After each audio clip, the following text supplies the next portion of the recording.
Rob Hatter. You are now tuned in to the Chop Shop. I'm Retro. Let's get it. We in the Chop Shop. We live in the Chop Shop. We talking sports talk. We live in the Chop Shop. We in the Chop Shop. I'm talking sports talk. So turn your dials up. It's live in the Chop Shop. We in the Chop Shop. We live in the Chop Shop. We talking sports talk. We live in the Chop Shop. We in the Chop Shop. I'm talking sports talk. So turn your dials up. It's live in the Chop Shop. Yeah, it's lit in the Chop Shop. Turn your dials up in the drop top. They ain't based in debate, but they keep it fact straight. Going 30 for 30. Let's do a first take on Facebook Live from 12 to 2. Rob Hatter and Jim Hicks going back and forth like Carter Ray and Skip Bayless and Stephen Smith. From on the court, off the court, straight to the field. Not a man that steals, but I made it steal. To the octagon where I fight to kill. We go face to face, then you write your will. I don't play tennis, but I bring the racket. I'm on the floor, I attack the basket. Put you in the casket when I'm overlapping. Never showing mercy, cause I'm always snapping. Never showing mercy when I'm in the arena. Step into the ring, he hit me as I beat him. Step into the court, I'm never backing down. Killing competition, I'm smacking down. Let me get back to the other stuff at the Chop Shop, cause they cutting up. It's Retro coming to you live to the Chop Shop. Now let's turn it up. Yeah, we in the Chop Shop, man. Shout out to Jim Hicks and Rob Hatter. You can catch the Chop Shop live from 12 to 2 on Facebook Live. Let's get it. We in the Chop Shop. We live in the Chop Shop. We talking sports talk. We live in the Chop Shop. We in the Chop Shop. I'm talking sports talk. So turn your dials up. It's live in the Chop Shop. We in the Chop Shop. We live in the Chop Shop. We talking sports talk. We live in the Chop Shop. We in the Chop Shop. I'm talking sports talk. So turn your dials up. It's live in the Chop Shop.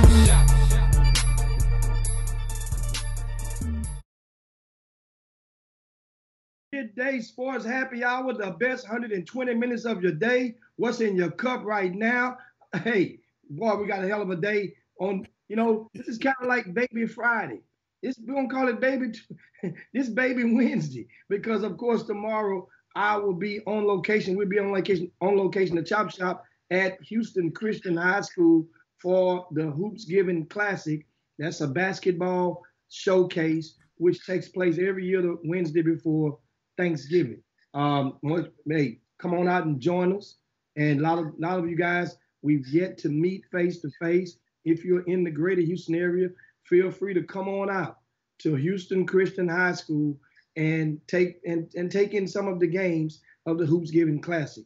There'll be 8 games starting at 9:30 in the morning. The last game is expected to tip off approximately 8 p.m. That's on Wednesday, November the 27th. So make sure you put it on your calendar. There's going to be a lot of fire games as far as the high school ranks, highly anticipated matchups, showdowns. Of course, on top of the bill is Tremont Mark versus L.J. Cryer. We got 2 of the top leading scorers in the area. We got another young man who's playing from Silsbee High School, Braylon Bush. He scored 65 points in a loss 2 weeks ago. He's going to be there playing against St. Thomas. We have Atascocita, who just won the McDonald's Texas Invitational. They'll be playing against Westbury Christian, who features the #1 ranked junior in all of Greater Houston. If you hadn't seen Javier Francis, come out. You be the judge. You be the jury. And you can tell us, and that way now when you hear some of these names on these young men moving forward, you will have saw the game. That way now you can pretty much measure if somebody's being overhyped or possibly being overhyped or not. And San Antonio Wagner versus Concordia Lutheran, that's a clash of 2 different teams that are both ranked in the top 3 in the state in their respective divisions. I mean, it's just going to be plenty of action. The schedules are posted on rcssports.com. That's the Hoops Giving Classic on Wednesday, November the 27th. Shout out to a lot of you guys in the Boom Boom Room. I see you rocking out there. I see Rick Wilmore and is back. He's got freed. And so and saying he has a new job now.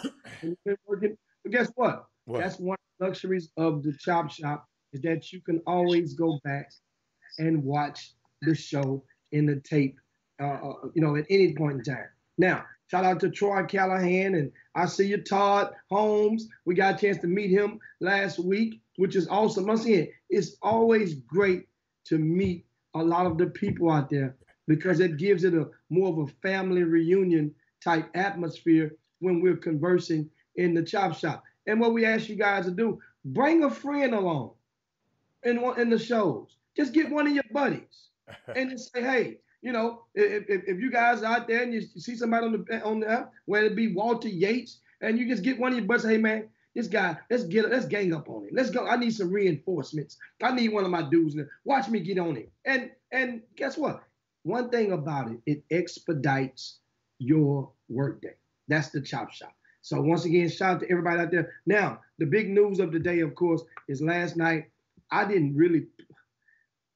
was trying to really catch up on the American Music Awards, which I taped, and the Soul Train Awards, whatever it was. I hadn't watched none of that all yet. So I was going to get caught up on that last night. And then, I said, let me go and check and see how the Monday Night Football goes. I click on Monday Night Football, and I see Lamar Jackson look like right on the very play when he darted, like in video game mode and fell down at the 1 yard line. That was the play I turned it on. I say, wow, I couldn't turn it off. I said, let me see, this might be a historic night. And indeed it was, because it ended up being Lamar Jackson. Lamar Jackson ended up being the first player with 5 touchdowns on Monday Night Football ever. Think about this. Every other week, some type of record is being broken in this day and age. We were just talking yesterday about the high school kids when we thought it was 4, but 5 records were broken in the largest tournament in Texas just this past week. 5 records were broken, 2 of them by a 10th grader. Now back to this football game. Lamar Jackson ain't but 22 years old, guys. And it was something that really struck me. I was watching a little bit of First Things First this morning, and Nick Wright, like all sports analysts, they often go say something that make this all the way to the left. But today he hit a topic that really, really, really resonated in our mind. I want to pass it over to you guys. He says that when Lance Jackson was in college, right? Lamar Jackson was in college. Of course, we know a lot of people saying it wouldn't work, switch him over positions and all this. Well, the thing was, they would say that this type of quarterback wouldn't work. And I'm paraphrasing what Nick Wright said. He says, well, for years we trusted those guys because they would say, trust me, it won't work. Don't even think about it. That type of running and quarterbacking, that type of foolery won't work in this league. This is a grown man league. That guy get hit one time and it's over. And then so he was thinking this morning, well, that same rule apply for a running back. If he get hit the wrong way, then he's done. What this guy is doing right now, he's proven an entire football league wrong. Isaac Newsom gets much credit, but at the same time, he brought up a point this morning. Baltimore could have picked him. They got 2 or 3 chances to pick him before they picked him. Now don't get it twisted. They still get credit. Don't get it. So nobody knew he would be this good. Nobody, unless you related to him in the NFL, that is, because a lot of that stuff don't normally transfer over. But this guy had him. All I got to do, all I got to do is I'm gonna call 911, and the reason I like this report an assault. It was an assault last night. Lamar Jackson and the Baltimore Ravens, they violated the Los Angeles Rams last night. Let's just call it like it is. We'll need Band-Aids, lollipops, and lots of Vaseline for this. I haven't seen LA get this disrespected, Jimmy Hicks, since the Source Awards back then. You remember those awards. Every time Lamar Jackson has a monster game and does something incredible, I just remember the image of his mom and him doing draft day, and I picked it up. You know, they were the last people in the draft room that day. And Jimmy, in that situation with him, and just so, and I know you touched on it, but you know, I had some notes. I just looked at this thing. So, just so you understand historically what you saw last night, okay? He was the first player ever with 5 touchdown passes on his Monday night debut. You know, a lot of teams don't get a chance to play on Monday night. That's this kid's first time on Monday night, okay? All right. He also the first player to ever have 3 games with a QBR, that's their quarterback rating, of 99 since the metric began, Jimmy, in 2006. Now put that in perspective, man. Just put that in perspective. Over that same time frame, Tom Brady's in the league, Peyton Manning, Aaron Rodgers, all of them have combined for just 3. He's had 3 this season. Okay? All right. He had 3 of them seasons. Okay. And he has the best 3 quarterback rate. You know, quarterback rate takes everything into account. You remember they say he couldn't pass, he couldn't do this. Okay. He was also the first player in NFL history with 3,000 passing yards and 1,500 rushing yards in the first 2 seasons. He went over 1,500 rushing just last night. I mean, Jimmy, it's just a litany of things that he's doing, but we have never seen before, but from a tremendous athlete like that. And Jimmy, I remember, and I know about I know you mentioned about the Ozzie Newsome thing and all that. Let me tell you something. When you're drafting, it's a lot of stuff go into drafts. You always try to get the most bang for your buck. You know, they moved up. They moved up. I'm gonna help you with the draft, Jimmy, since you touched it a little bit. 5 quarterbacks were taken in the first round of the 2018 NFL draft. That's the first time that has happened since 1999, right? The last pick of those 5 may be the most interesting over time, could be the greatest return. Now, let me show you what the Baltimore Ravens, since you mentioned Ozzie Newsome, let me show you what they did. The Baltimore had, they already traded their original first-round pick. They had the 16th overall pick. They are dealing with the Bills, and they trade the 16th, and they got the 22nd pick, okay? And then they traded again with the Tennessee Titans to move down again to the 25, from the 22nd to the 25, okay? There, they selected a tight end at 25, Hayden Hurst, who's paying dividends for them, filling an obvious need for that position. Because that's what in football, you have smart teams fill position needs. Then, in a surprising move, Jimmy, Baltimore traded from his 52nd pick to the second round pick, in the second round, to the 32nd pick owned by the Philadelphia Eagles. Remember that name, Philadelphia Eagles. And then with that pick, Ozzie Newsome picked Lamar Jackson. Think about Philadelphia could have had him too. Everybody could have had him. So I just wanted to give some context that that team made their team better, and they got the quarterback they've been wanting off. They knew them people wasn't going to pick that guy. Ozzie knew the stigma. Hold up. What if Ozzie hey, think about this, Jimmy.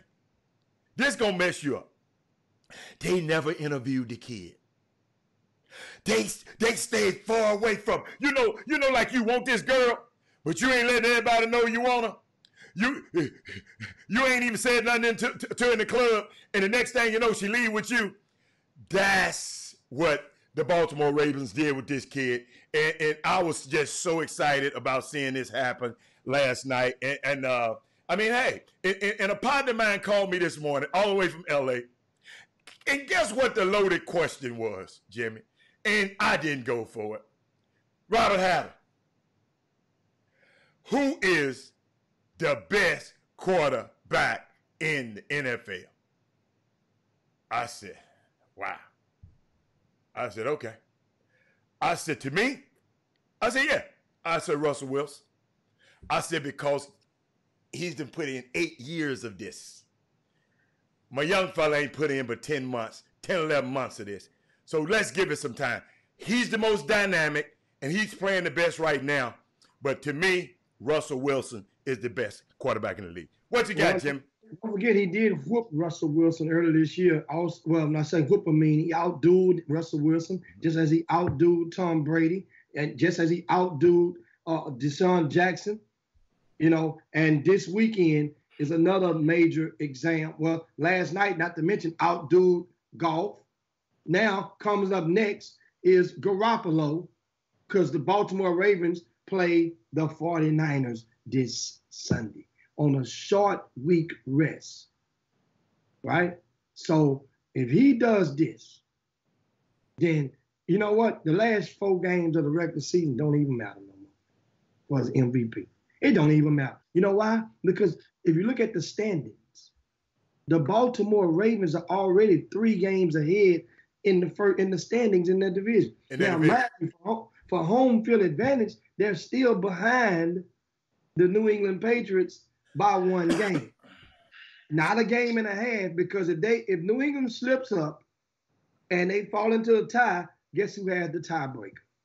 Baltimore. So this thing is really intriguing. And once again, although New England, they still ain't impressing nobody in the offensive column. They didn't split up at 13 points this past weekend against Dallas. But Jimmy, you don't have to win but by 1 point. No. I'm just saying, but that offense, at some point in time, like the defense is going to, and they're bound to, they're human. They're bound to slip up one of these games and give up 25, 30 points. Or 35, 40 again, as they did.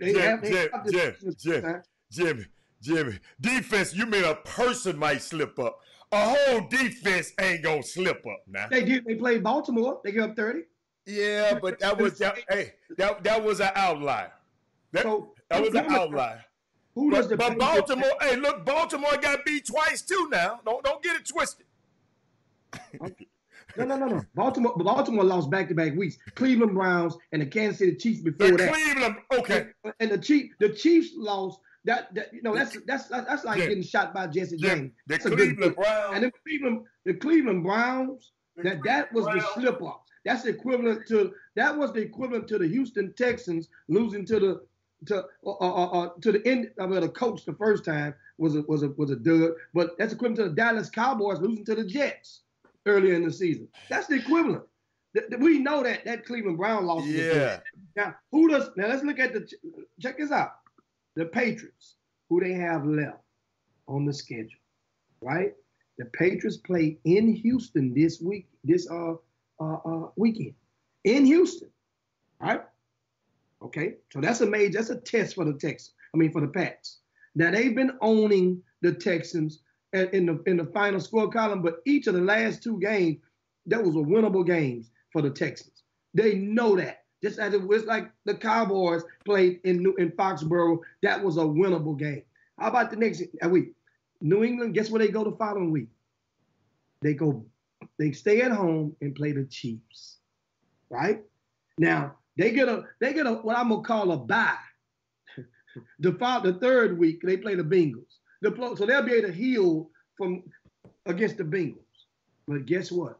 They bounce back and have to play a team that's one of the least respected teams in the league, but they are getting it done, and that's the Buffalo Bills, right? And then they wrap it up with the Dolphins. So I'm saying New England could go 3-2. They could go 3-2. It wouldn't be out of the realm to say 3-2. 4-1 is save money during that. But I say 3-2. Hey, all I can tell y'all, don't be a prisoner of the moment. Like I just told Alfio, y'all be prisoners of the moment right here. You got to do this stuff over a sustained period of time. Just the same kid that just 10 months ago They were booing and talking about put Flacco back in, and now they chant MVP in which. So all I'm telling you, take a remember. I'm going to give y'all some revisionist history here.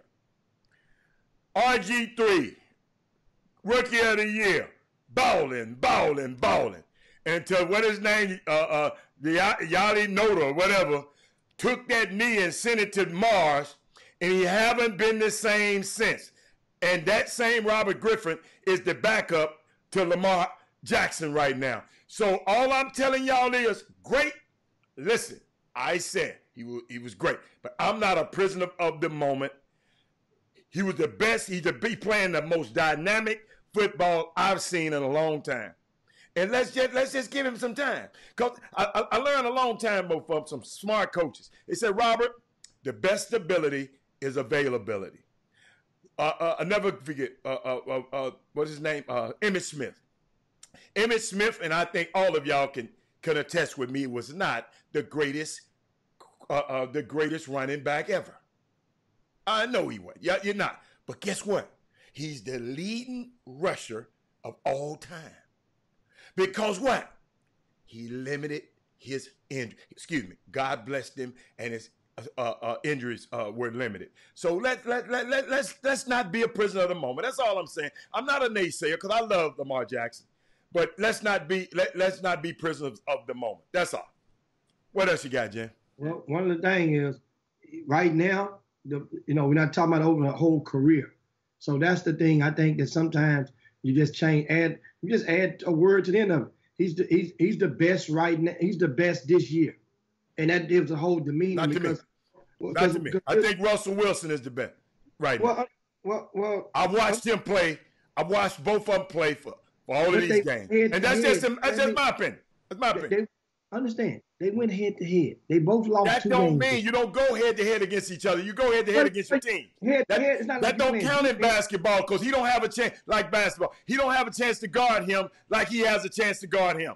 Okay, but that's still the way in football. No, that ain't how. When you say in a game where you have a chance to shine against my crew, I got a chance to shine against your crew. You're gonna get the credit. If your crew stops me, that quarterback going to get the credit. Jimmy, you got a different metric system and a different way of thinking from me. You're not going to force your opinion on me, and I'm not trying to force mine on you. You feel he is, and I say he's not. That's all I said. I said Russell Wilson. And guess what? I'm going to keep saying Russell Wilson until you prove me wrong. But you're wrapping the whole career inside of it. No, I'm saying this year.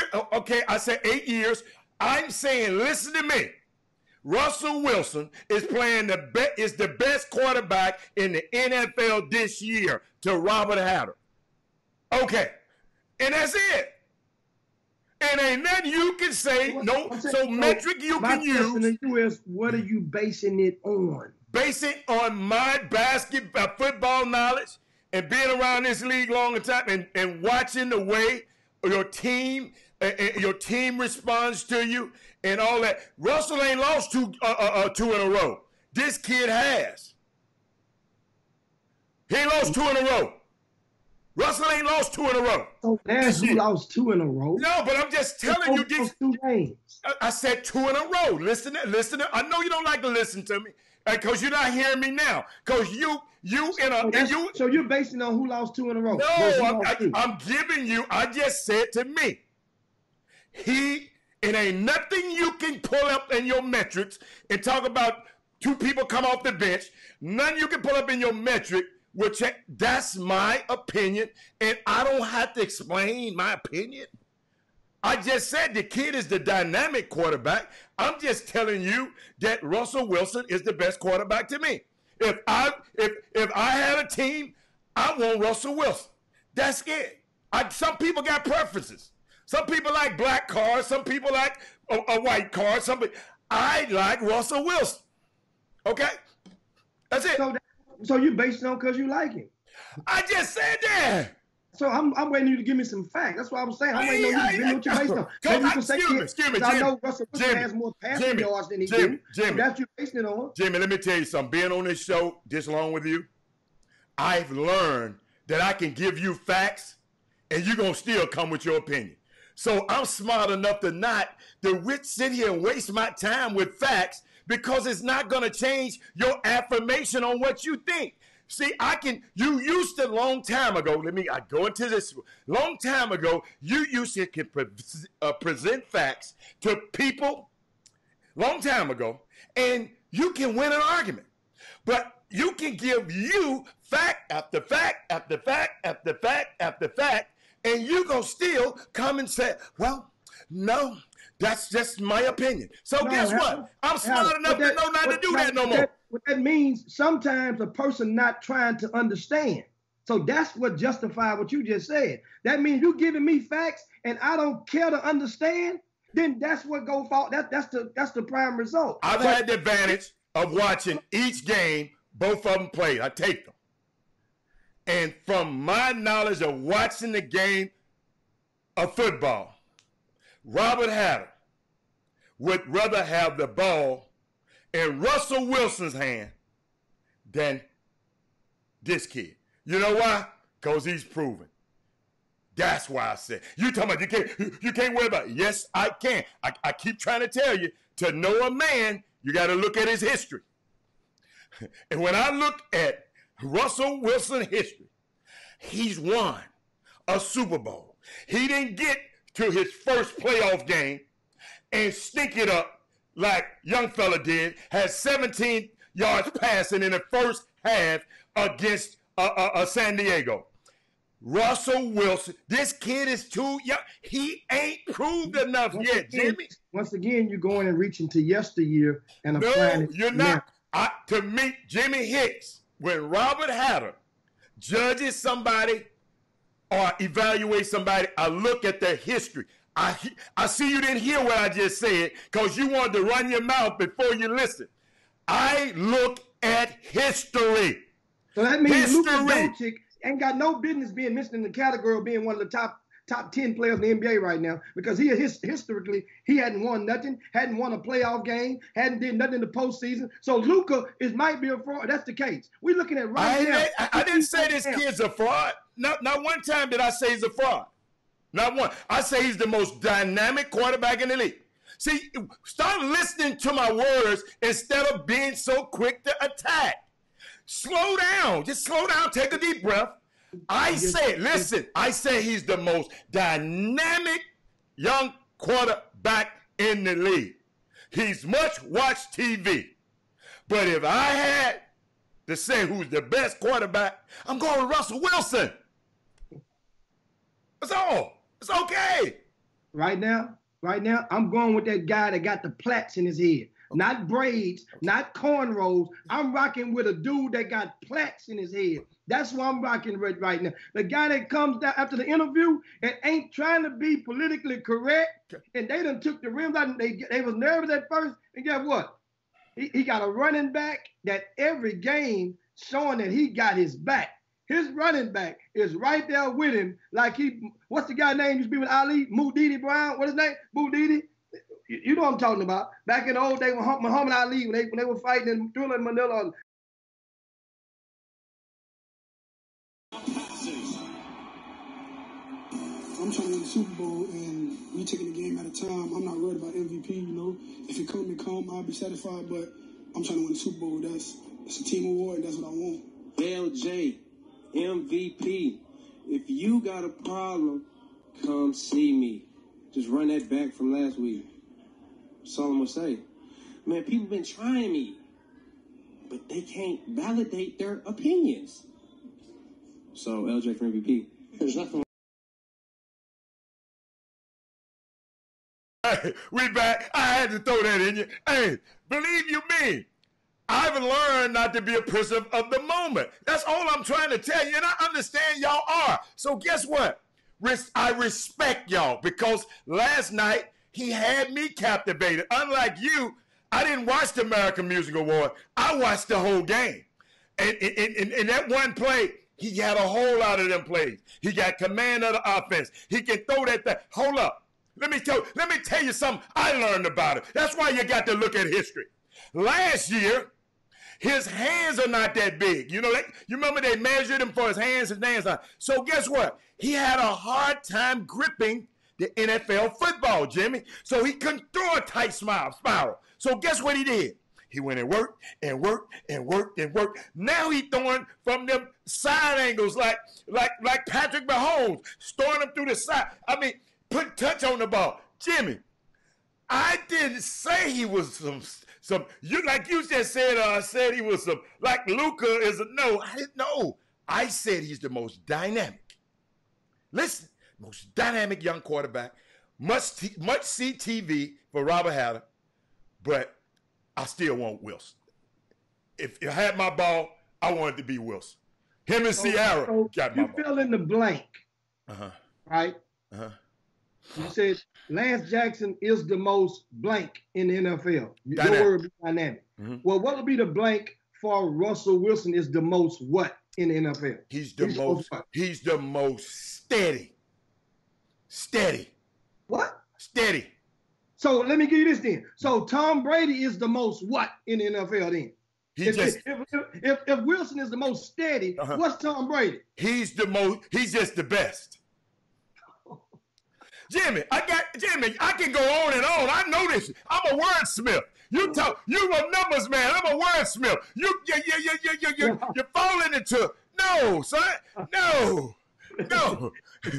I'm going to the boom room now, and we get to some of the comments. And of course, Melvin Dew said we've seen many teams we said were unstoppable last year. Kansas City, the Patriots, with Moss, Vikings with Moss, etc. Let the NFL catch up because they always do. Well, that's tomorrow. That's the thing. I got it. And the thing is with this, we know. Come on now.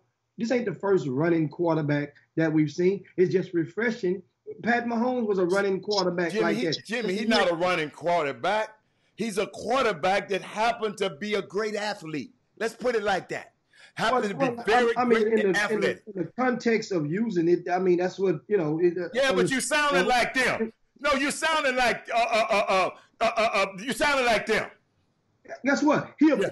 Okay, well, no matter what they sound, they can't say he a black boy that's whipping our ass and making teams have to go and change up and do something that they haven't done that they won't do against no other quarterback in the league.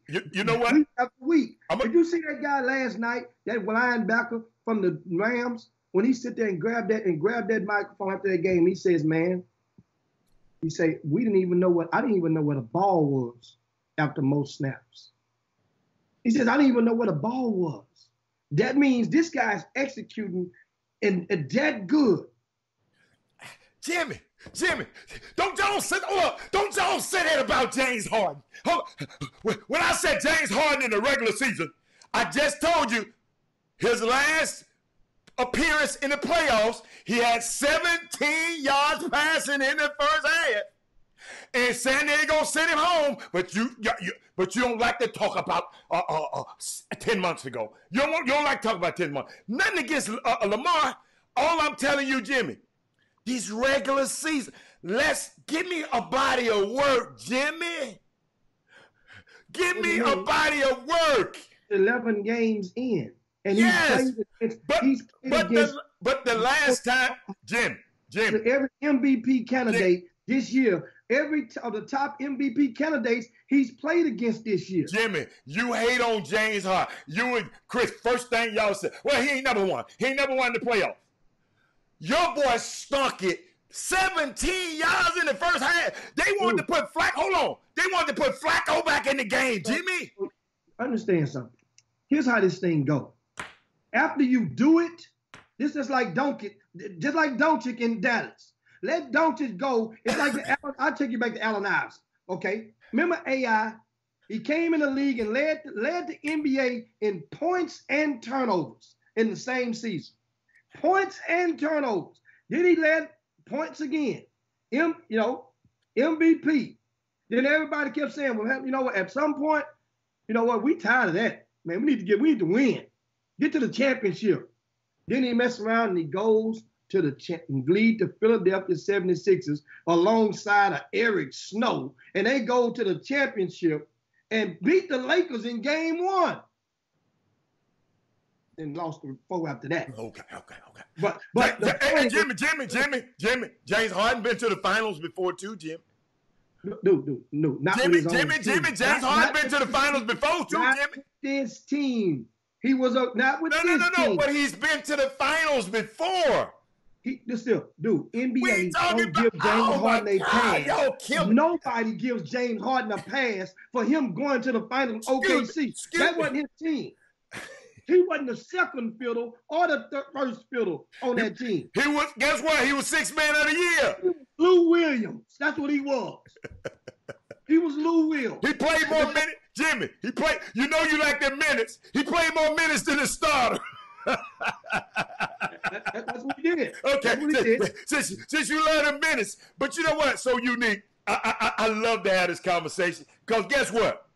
I talked about this early in the season, and I said, and I know we just glossed over it, but I tried to talk, but y'all wouldn't give me no banter back and forth. This was one of we had 9 black quarterbacks starting at the beginning of the season, y'all. 9. Never happened before in history. And this particular team, Jimmy, what I love about this particular team, Harbaugh and Arzanusa. Check this out, Jimmy. They changed the way the press conferences. He didn't have to. He can wear whatever he wanted to.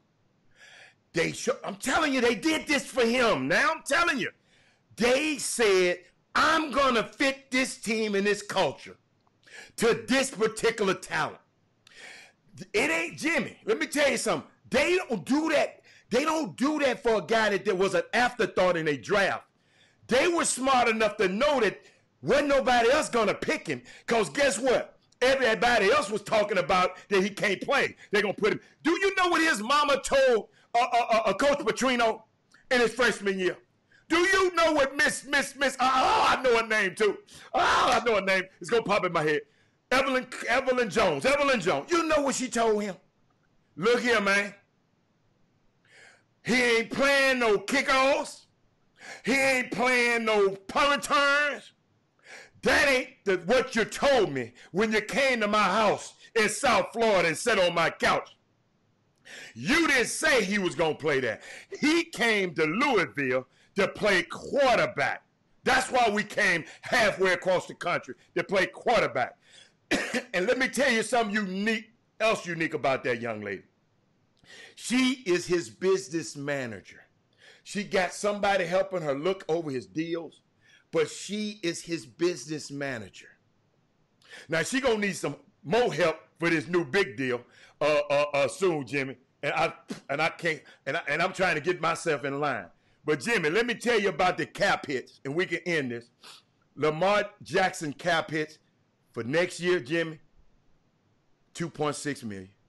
The year after that, $3 million. Okay. Guess what? Jared Goff, about $66 million over the next 3 years. Okay, boy, you almost right. 36 1 year, 32, 30, 26. Wow. Unbelievable, Jimbo. I told you. But it was an assault. We need to call 911 because it was an assault last night. Oh, and Jimmy, what's wrong with Jalen Ramsey? And I'm glad Chris ain't on the show today. He wanted to fight because Marcus Peterson, who is from Oakland now, Marcus Peterson told him, he said, look here, man. And they traded me for this bum. They traded me to get this bum.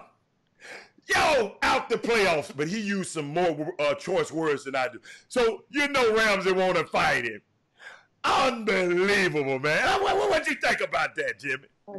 Hey, I don't feel sorry for the LA Rams. That's your team from last year. Remember that. That's your team. Yeah, I like them. Jimmy. They got hey, I don't feel sorry for them at all. I still love Hecker. I love him. He the best punter in the game. He got plenty of work last night, didn't he? He the one that kicks the knuckleballs. And he kicks the ball and put it where he wants to. He got plenty of work last night. But I don't feel sorry for the Rams, especially after that move, because how many times have this season, since Jalen Ramsey has become a Los Angeles Ram, what has he done? What has he done? Where has he moved the needle? Think about it. Where you say, man, that Ramsey, man, boy, that's a good move. See, it's when certain players get with certain teams, remember, they're still covering the same guys. Now, sometimes your packages may be a little different, but you're still covering the same guys. So guess what? No matter what uniform is, it's easy to become normal when you get to a different environment. Remember that. It's easy to become average when you get into a different environment. I say it all the time. So now, that's how it is on that football stuff. Well, now, speaking of football, guess what I found? Guess what I found? What you find? I found them picks from the other day. Yeah, okay. That's what I found. I was wondering. Yeah. And guess what I'm going to do? I'm looking for my highlighter, and I'm looking for my highlighter right now, and there you go. Adam, it's your lucky day. It's your lucky day. Right? Let's get these scores out. Yeah, buddy.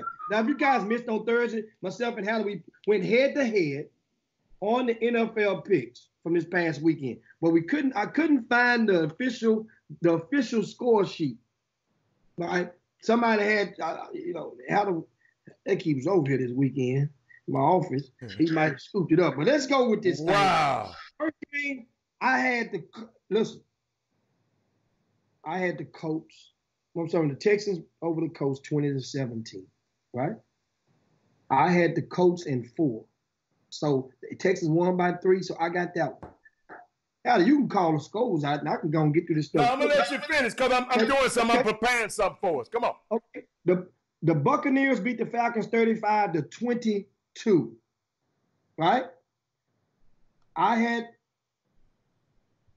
Because you're allowed over there, Jimmy. Let me get my sheet out. Yeah, I lost that one. Yeah, you're allowed over there. Okay, one for you and one for me. I lost that. Yeah. You've been known to... Yeah. Buffalo Bills 20-3 over the Broncos.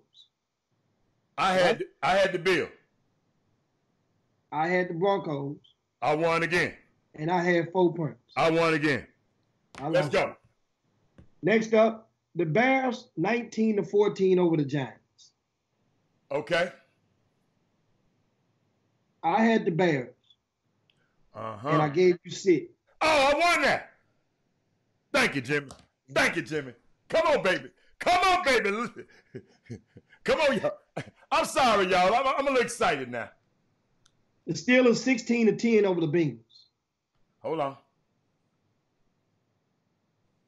What? Jimmy? 16-10 over the Bengals. Okay. I had the Bengals in 7. You had the Bengals in 7? I had the Bengals in 7. Man. Okay, I give you that. Next up, the Browns beat the Dolphins 41-24 this past Sunday. The Browns. I had the Browns. 41-24. I had the Dolphins. Yes, you did. I remember. You sure? Yeah, man. Look at the sheet, man. You know, man. Quit cheating. I can't. No. Oh my God. No, Helen. I don't see that one on there. Yeah, I'm just playing. I had Miami and 20. I beat you, Jimmy. Oh, you had 20? I had Miami and 10.5. Okay, come on, man. Quit that, man. Hey, man, we got to have some integrity in this thing, man. Come on. I had Miami and 10. Come on. Here we go. New Orleans 34-31 over the Carolina Panthers. All right. Who you have? Let me get my sheet. Come on, man! I know. I'm finna write that one down for me. Whenever you take long, I'm gonna write one down for me. I had Carolina. Okay, click for Robert. I had 9.5. Who that? Talk about beating up. You had who? I had 9.5 in Carolina. Gotcha. Bingo. I gave you 9.5. Yeah, you gave me 9.5. Dude, I think you're lying on that one, but I get to you. You gave me 9.5. Okay. Next up. The Jets 34-3 over the Raiders. Ooh. I had the Jets. I gave you 3 points. I mean, I had the Jets and 3. The Jets pulled that one out. You know I wasn't gonna go with Chucky at all. Okay. Seahawks 17-9 over Philly. What I have? No, I had Philly. I had Philly. How many points? And gave you 1.5. Oh yeah, I won that. Okay. All right. The Lions 16-19 won. That game was won by the Washington Redskins. Okay, what was that point? That was a pick 'em, wasn't it? No, Washington had a +3. So I won that one. Yeah. Yeah. All right. Tennessee 42-20 Oh, I think I got you, Jimmy. over Jacksonville. I think I got you again, Jimbo. I had Jacksonville in 3. Oh, yes. Boy, I'm whooping you like you stole something from Macy's right now. Come on. Dallas and New England. New England gave up 6.5. Okay. I won that with the Cowboys. Right? Oh, Lord. Okay. Frisco and Green Bay. Okay. I won that one. Hold on. I had Frisco. You had Frisco? Yeah. And I gave thought you, I had porn star Jimmy. No, I gave you Green Bay in 3. And the score in Frisco won that 37-8. Okay. So what happens is that makes it mute because we needed Monday Night Football. Guess what I picked? I picked the Ravens. No, man, stop. So guess what? No, Jimmy. It don't make it mute. We don't have that tiebreaker to break, so I win. No. It's 7-6. I win. We got to pick. We got to. We ain't got to do nothing. The bylaws that were set in place. Oh boy. Let me tell you something, man. You have to have a chance if you're only down by 1. It's kind of like it's called a runoff. But Jimmy, in this case, these call extenuating circumstances. Guess what? We didn't do it, so we don't have it. But guess what? It's a great day for me. I'm winning in life. I'm winning on the show. What else? We're gonna pick an NBA game. No. Yeah. Hey. If you're down 1, that's how it Todd, goes. Speaking of NBA, let me help guys, Todd out. A lot of NBA action last night was around that took place, and it was definitely intriguing on a lot of the results. How about the first and foremost that went to that stood out? I mind you, they only played against the Chicago Bulls, but Carmelo Anthony bounced back with 25 points. 25 points, Carmelo Anthony off the bench. No, he started. That's right, they did move into the starting. Come on, man. He didn't do the D'Antoni. Carmelo Anthony was 10 for 20 from the field, 4 for 7 from three-point land, 25 points, 8 rebounds. Hey, guess what he got? Guess who was at the game, Jimmy? Lala. And she held the phone up so he could see his son on FaceTime, right? Guess what Twitter did? Hey, man, I'm just so sick of y'all in this Twitter. Guess what Twitter did, man? They had the picture. They superimposed the picture of the girl he had the baby by on the face in front of the baby. And Lala was pointing him that, man. Dude, Twitter is unbelievably cruel. Wow. Cruel. Yeah, man, but Lala didn't look like she was really extremely happy. Like she was doing that for her son. You look at the look on her face. Hey, look at your baby dad. Look at your daddy. I think Lala took advantage of the optics on that to let people know, hey, I'm doing my part. She didn't seem happy. She didn't. Jimmy, we have to watch those cameras though. You know why? Because do you remember when Tyronn Lue went over to shake Rich Paul's hand, and it was a video like Tyronn Lue refused to shake his hand, and everybody talking about the optics of it, right? So I called the next day. Dude, those guys are great friends, man. He was playing with that guy, but guess what? When it comes across like this, we didn't see the whole thing. All we saw is clickbait or a few seconds. She could have probably tried to get his attention, and Melo wasn't looking around, and then she finally got his attention like, boy, please, child, please. You know how them women are. So that's all. Well, another thing that happened, of course, last night in the NBA that was of significant magnitude was the Greek Freak going off for 50 points and a W. That's the thing, guys. And Jim. Once again, Jim. 50 and W. Jim, no turnovers, Jim. They had 0 turnovers. 16 rebounds, Jim. 6 assists. With 14 rebounds, 14. 6 assists. Yes. And he missed 6 free throws. Wow. He missed 6 free throws. Unbelievable, man. He was 17 for 31 from the field. Greek Freak we talking about. That's how you get down. That's the MVP. Jimmy, these foreigners are taking over. I know you talking about Luka and talking about he might be a bust, but this 2 years in a row, Jimmy, that Luka been getting it in now. I know you want him to be a bust so bad. No. What I'm saying to you about Luka is that after a period of time, as what happened with Allen Iverson, people are going to get tired of that. They would rather get into the postseason, and then once you get into the postseason, after a couple of years after that, you're going to want to get to the champion. It has steps. Jimmy, do you realize, Jimmy? That's not fair.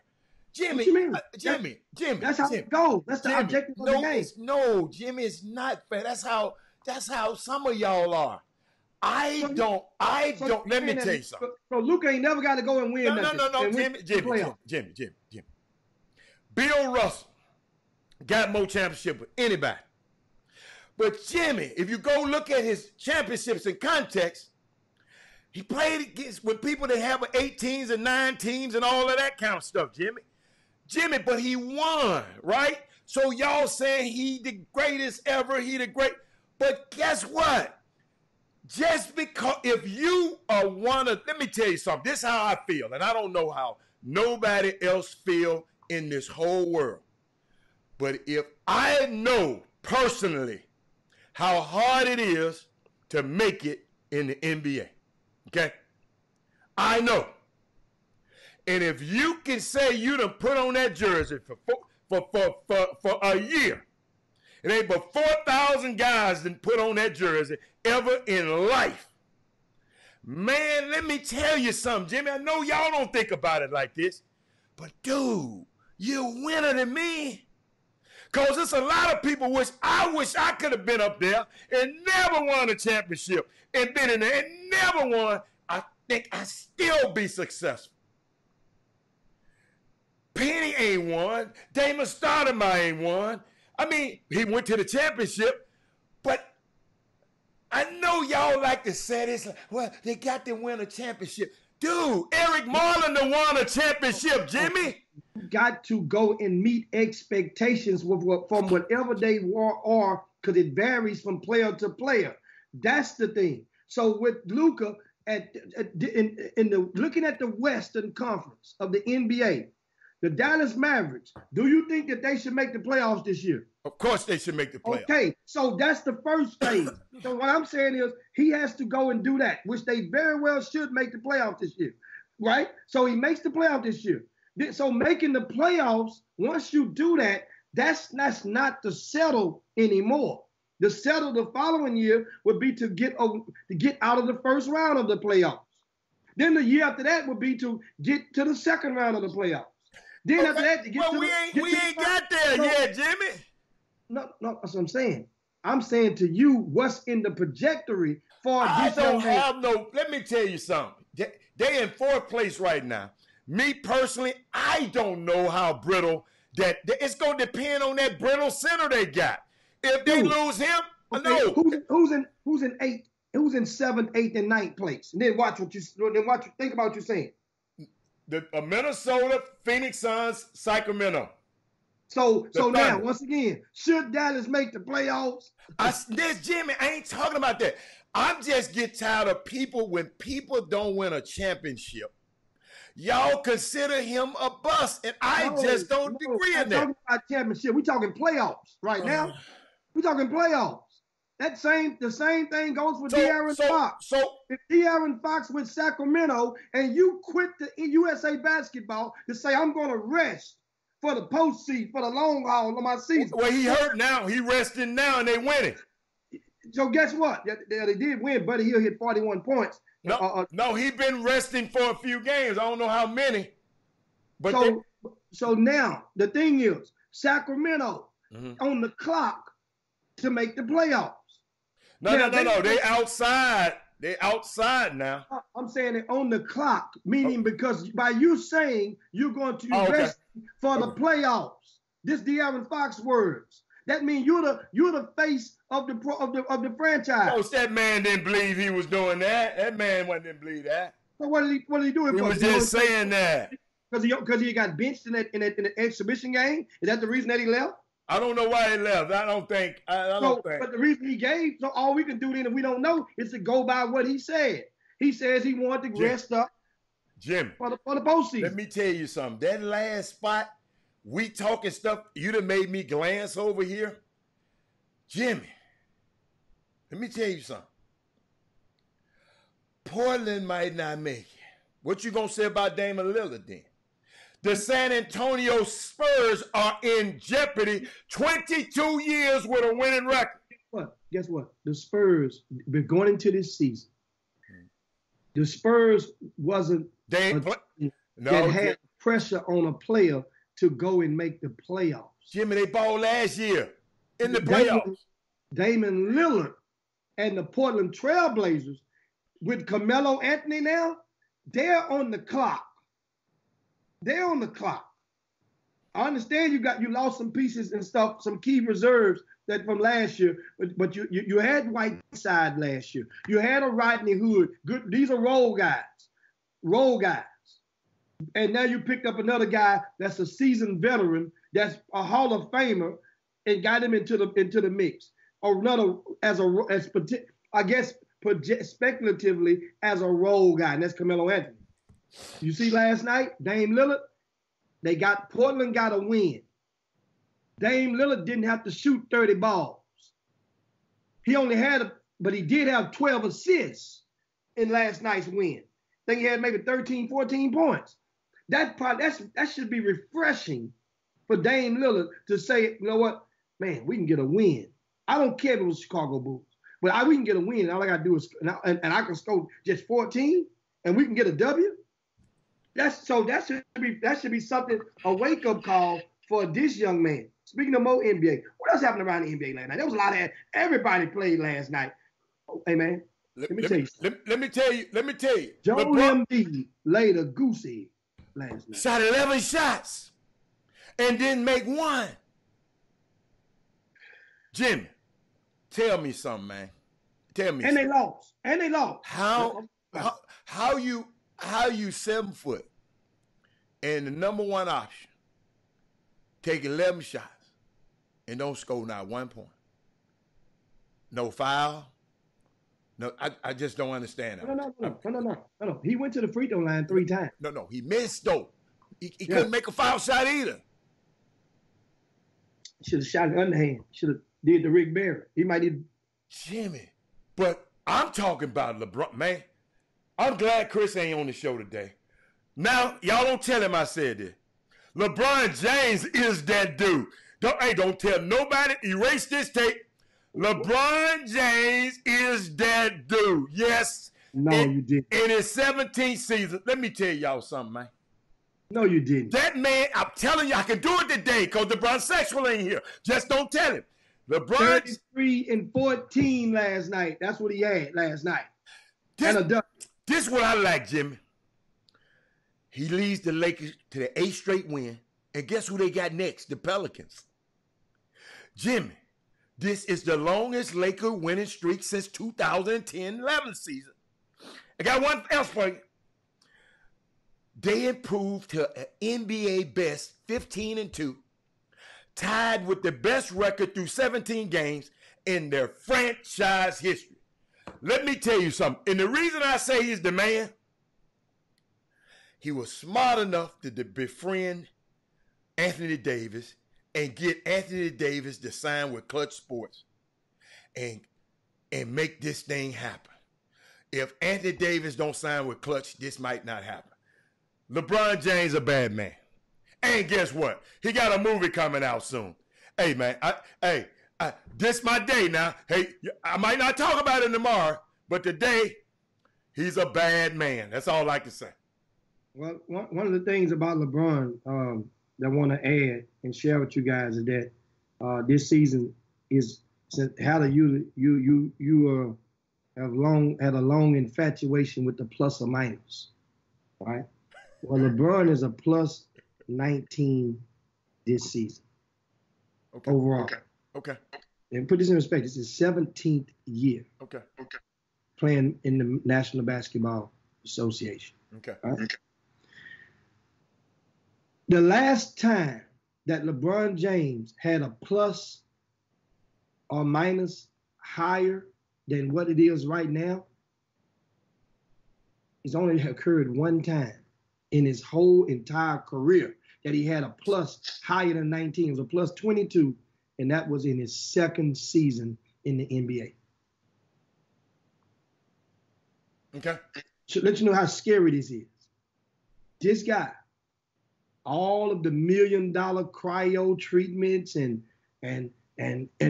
everything of his decisions, when to play in the Olympics, when not to play, when to rest his body, is paying off right now. Now, this isn't the ultimate cash in. It would be for LeBron, expectations are a little bit different from guys like Luka. That's why Luka got time on his side. LeBron don't. LeBron, expectations for the Lakers is not, if they go first round and out, they're considered a bust this season. They have to get to the championship. Where LeBron, mind you, even though the Lakers did not make the playoffs last year, that ain't the goal for this team. Hey, Jimmy, you know that player efficiency rating? That Giannis Antetokounmpo? Yeah. It's 33.3. And Luka is 33.2. LeBron is 31 of overall. I know you talking about his plus minus. I'm talking about his efficiency rating overall. That's the player efficiency rating. Yeah. It's hey man, those guys, LeBron is man. Hey, what's Siakam? Okay. Siakam ain't up there, Bob. Ain't up there? We talking about. I'm talking about all overall. Let's talk about this season. Let's see where Siakam at. Oh no, Siakam not gonna be there overall. I'm talking about this season. This season. I ain't look at him. You like old Siakam, don't you? Boy, it's hard to not like Siakam. I'm gonna tell you something. He had 25 last night. And look what happens, Jimmy. They lose arguably one of the best players in the world, and that guy, and they still win it. Yeah. So is that? Do we call that good coaching? What do we call that? Well, guess what? Last year, it was a sour taste in everybody's mouth because it was kind of like the Mark Jackson theory when Mark Jackson left Golden State and Kerr came in and coached his guys and got all the Dwayne Casey. This is what happened over in Toronto. Dwayne Casey. When Coach Casey of the year. MVP. Coach of the year, Jim. Not MVP, got the coach of the year. Yeah. And gets fired, goes over to Detroit, still makes the playoffs with Detroit though. People forget about that. He took that Detroit team who didn't have Blake Griffin most of the year and still made the playoff with them. But Toronto, their new coach, guess what? He gets credit.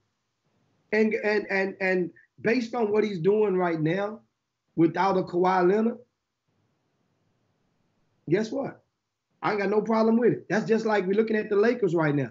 Does Frank Vogel, how much credit did Frank Vogel get? Based on, look, because the last time we remember him, right, was with Cleveland, right? Mm-hmm. And getting fired in a half season. And then Tyronn Lue took on over and took the steering wheel and took him to the championship. So it's one of those things. I'm just looking at last night, we're talking some NBA talk. Keep talking. A lot of things that happened around the league last night. We mentioned about those Lakers. And of course, they beat the Spurs to improve to 15-2 on the season. Spurs are 6-12. Guess what? Do you know that we ain't got a nickname for Murray, but you know he didn't got bumped out of the starting lineup. Who? That little girl that left him, and he don't even start no more. She don't mess with no bars around the bench. That's why Little Murray don't even start no more. Hey, man, don't do that boy like that, man. I'm telling you, he don't start anymore. And so think about it. He was one of the hottest kids in the league 2 years ago. Jim. Hottest young kids, that is, in the league. Look at him. It's easy to become average in the NBA. It's really easy to become average. Think about it. We talked about Patrick Beverly. He led the state in scoring out of Illinois. Let me tell you something. If you lead the state in scoring in Illinois and you're a brother, you're supposed to be a pro. Or, well, not supposed to be. You're projected to probably be a pro.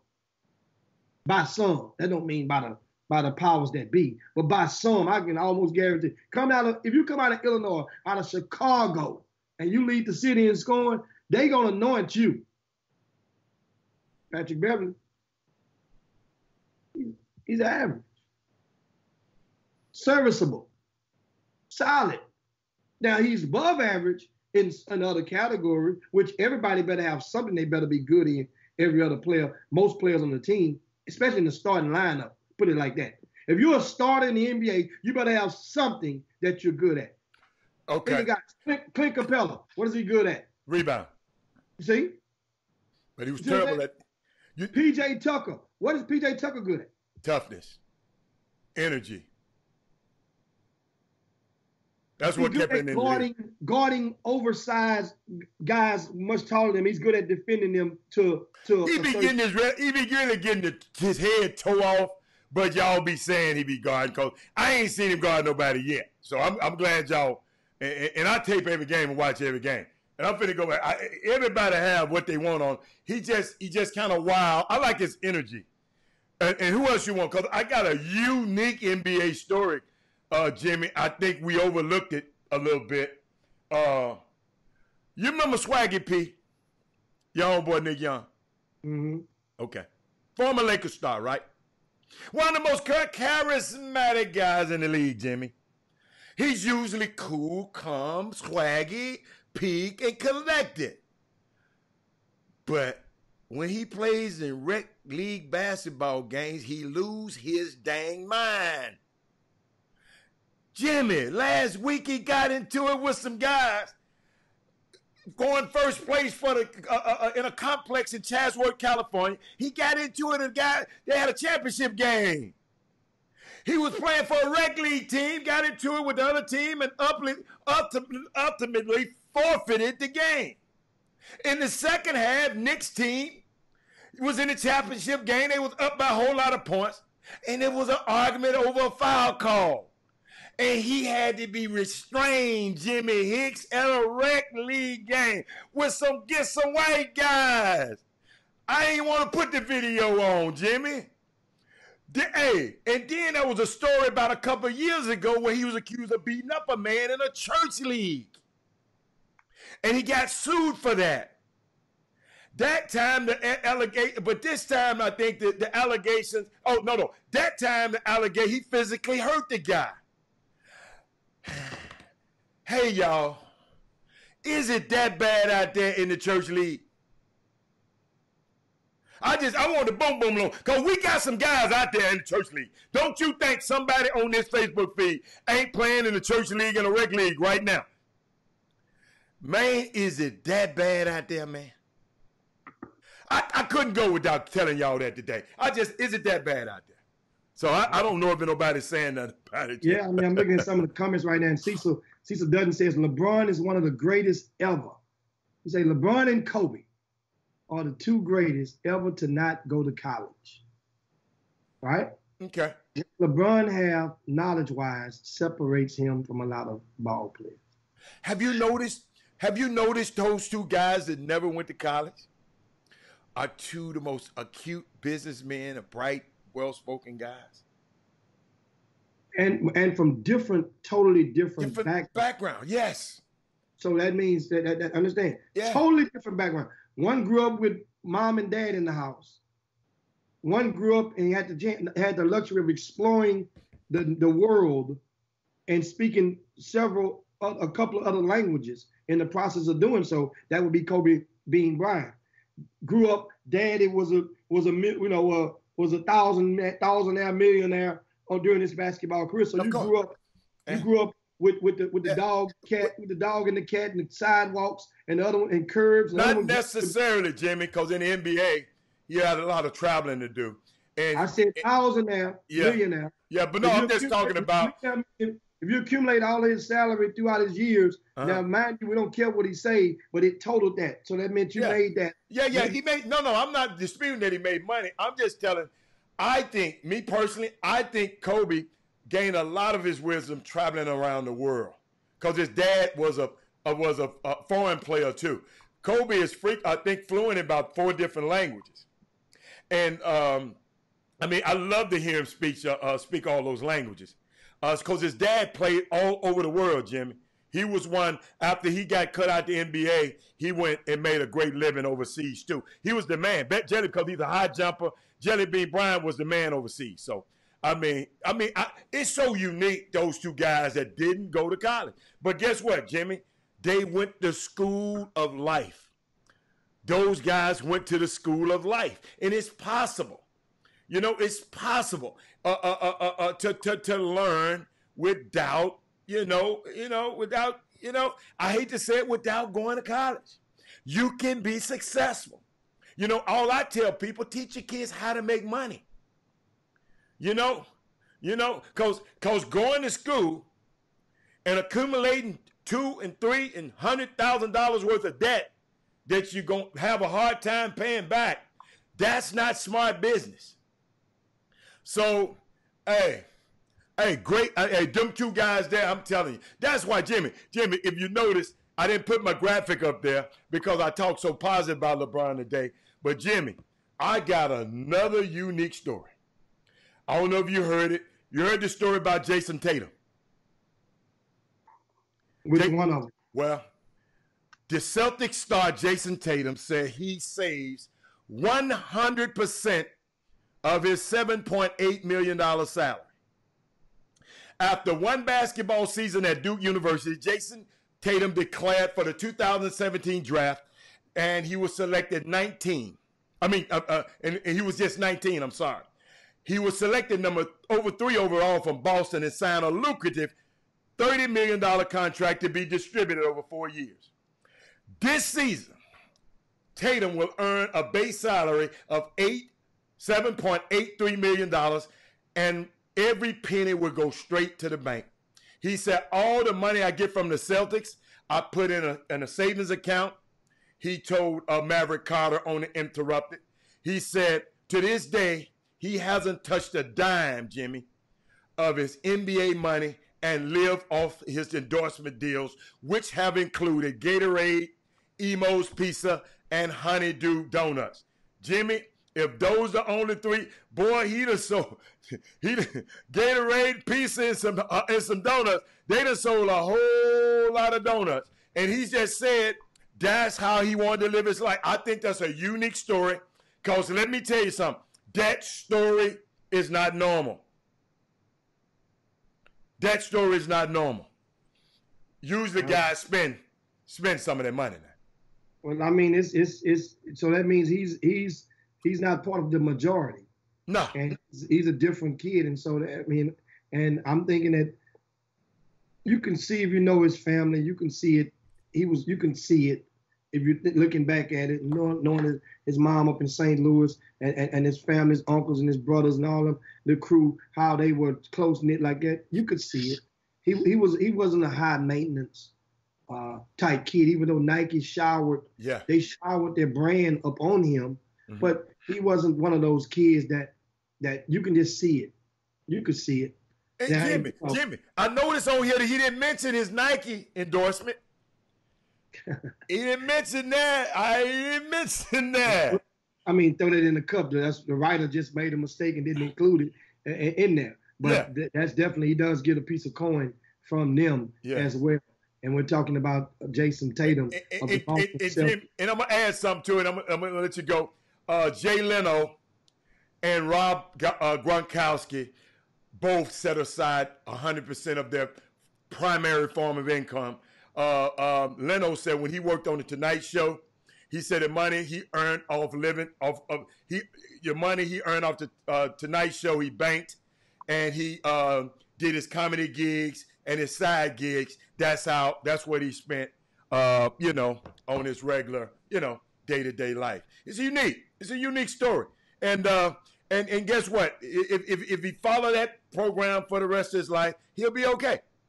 And get the right wife. Get the right wife. Well, I mean, you don't know the right wife until it's too late. So I that's know. the whole thing. I didn't say that. I said get the right one. Pray that he do get the right one. Yeah. Yeah. So yeah, of course, that's Jason Tatum. Now, speaking of the NBA, one more thing to add, Okay. guys. The NBA talks are really gaining steam towards the NBA moving to making a couple of changes to the schedule next year, which would include a 70 shrinking the season from 82 to 78, an in-season tournament which would wrap around the Thanksgiving weekend, a single elimination in those tournaments. If it's done and approved, of course they have to get approval, but it would be a single elimination in one of the cities that are possibles for an NBA franchise, such as Seattle, Mexico City, or even London. They would have this single elimination tournament. Now, how would it work? They're still trying to tweak everything. Have a long way to go as far as getting it totally fine-tuned. But basically, it can go a number of ways as far as the wins and the losses in that category. But it would also they would have to incentivize this tournament, and that's one of the things that has the attention of the players, because that means you can have incentives for winning in these games, and that means now will offset some of the the burden of just switching things up and playing possibly 6 games or whatever it will be in this period of time for this tournament. But that's going to be interesting. We have more on that in the days to come. But now we slide over to some college basketball, all right? And I know Hatter, your beloved Memphis Tigers, since we're not going to talk college basketball without Hatter letting you know about the Memphis Tigers, but the Memphis Tigers got a little bit of news. They're in the news again, aren't they? What we do this time? What you do this time? Yeah. You've lost a key player. Got hurt. Yeah. Okay, that's news. That's normal. But it's normal. It's normal if the player is normal. That's not that you have the #1 recruiting class in the country. So anything that happens to one of those players as part of the #1 recruiting class. So you call yourself bringing this up for what? Because I know it don't have to be a positive. Because I'm just sitting here telling you, Lester Quinones, yes, he hurt. Gonna be out for a few weeks, for 3 weeks. So it just wasn't news to me. Because guess what I say? Next man up. That's all. Next man up. What can I do? Sit up and say, oh, Lester is out, Jimmy. No, it's next man up. We just move. Guess what we do? Guess what we take? Guess what we do? Take DJ Jeffries, the Kentucky commit, who did commit to Kentucky, from being the 6th man, they're putting him in the starting lineup. That's all that happened. Next man up, Jim. That's all. That's all. Let me tell you something. I'm not worried about it. So you carry on. What? That's why I didn't bring it up. I think what it does is it was news, is informative, so people can understand that if Memphis keep winning, that would be without 2 starters or two key players from this class. So that's what that does. And also it gives you now, since you made your stance, so now that means we can't hear no excuse if they happens to lose. I never have an excuse. I never have an excuse, man. We go next man up. I never have an excuse. If you lose, I'm gonna explain and analyze, because I get on the show of my reasons for thinking we lost. But you can never have an excuse in sports. You can never have an excuse. Do you think they worried about J.J. Watt is not there? You hear anybody say, well, J.J. Watt ain't there? No, it was last year. Yeah, but I'm talking about this year. There ain't no excuse. But no, this year, because now we're immune to that. You only get one mulligan like that. So now, no, but that they did try to play. They did play that excuse card on with the J.J. Watt thing. Oh, the Texans, well, J.J. Watt not there. No. Now ain't no excuse for that, because you know why? You still should at least be a wild card, at least with this team that you have and the firepower on offense for the Texans. Now, speaking of course, we're talking a little college basketball now, guys. Last night, something happened in college basketball that really, remember I'd say it's easy to become average in the NBA. I'm going to have to adjust that.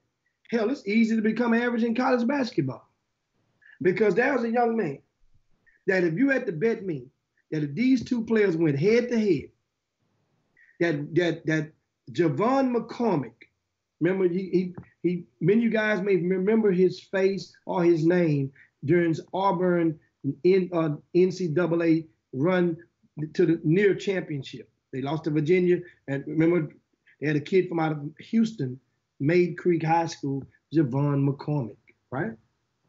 Well, he went head to head. Him and his Auburn Tigers went against New Mexico last night. New Mexico has their starting point guard is another Houstonian named J.J. Caldwell, right? J.J. Caldwell went to Texas A&M, remember, then transferred to New Mexico.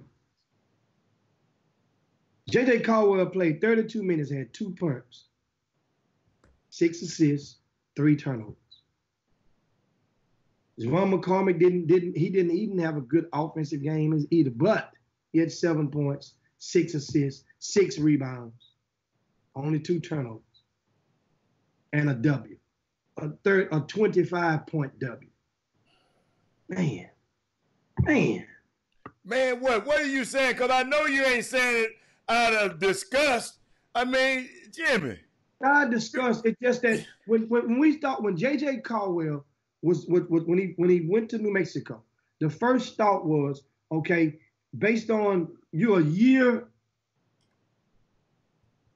2 years, matter of fact, 2 years into your college career, when you count the sitting out a year and whatnot, and you're thinking, okay, you're going to go to that program, and he's going to just tear it up. And when you play against a Power 5 team that has Division I 4 stars on that team, some 5 stars mixed in with it, you're expected to go and make some things happen, move the needle. J.J. Caldwell is averaging 4.9 points a game. You're a hater, Jimmy. Huh? You're a hater. That's what they're going to say, you're a hater. So you mean to tell me J.J. Caldwell going to New Mexico and averaging only 4 points a game is okay? Jimmy, you know what? Thank God you brought the kid name. I forgot about him. 4 points a game. No, Jimmy, serious. I had forgot about J.J. Caldwell. And I saw some people, he did some good the other day, because I saw some people posting pictures with him. But I guess they ain't post pictures because he did something good a couple of games ago, Jimmy. Well, yeah, a couple of games ago. Yeah, but I saw people posting their pictures with him, but I don't know if these same people still posting those pictures. You feel me? Man, I just would, it just go, like I say, it goes to show. And here's the thing. Things that's so funny is that when people like we're supposed to talk about the college freshmen this day, Jim. Well, Doug didn't get a chance to make the update. Oh, Doug, Doug didn't. Let me go check. Let me go look at your website. Let me see. You didn't already check? Well, I texted him and he said he was on the highway. So Doug is on the way to H-Town, and we was expecting him to have that stuff updated. All right. But okay. So Melvin Dews, I got you. We guess Doug didn't have that for us today as we would have hoped for you guys. And that's the freshmen that are in college from the greater Houston area and how they are performing up until now. So now we're going this mail. We almost at the half of the hour. We're going to the mailbag, and we got some stuff in the mailbag. What you got? Cause let me find me something. I got to find something. I saw something. And that's so. Meanwhile, while Hattie's going in the mailbag, I go and I address some of your guys' comments in the Boom Boom Room, and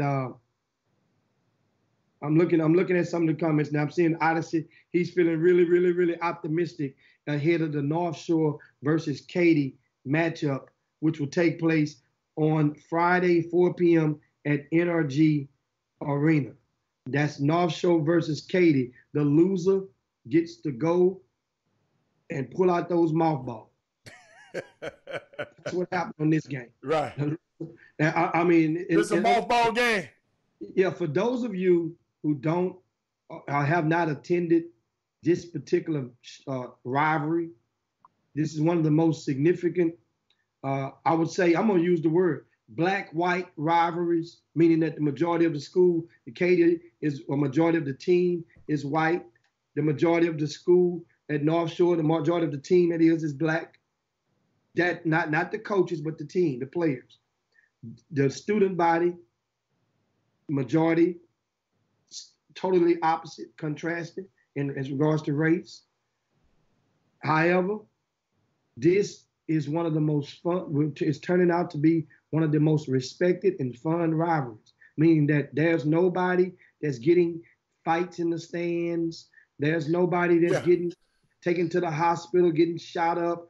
They're leaving it all on the field. And thank God the stands are often far enough apart to where one side can't really hear what the other side is saying. Because yes, remember earlier this year, there was some people at the game that was, last year, Adam, we were at the game in the playoffs, this very matchup in the third round, there was some allegations of some people, fans, saying some racist type. Yeah, that's right. That's right. Of other ones. But Jimmy, it's gonna always be some people like that. You know, I've learned that. Go sit on your own side, because you know what them people lying to say. Just like if a Katy person came and sit on the North Shore side, guess what?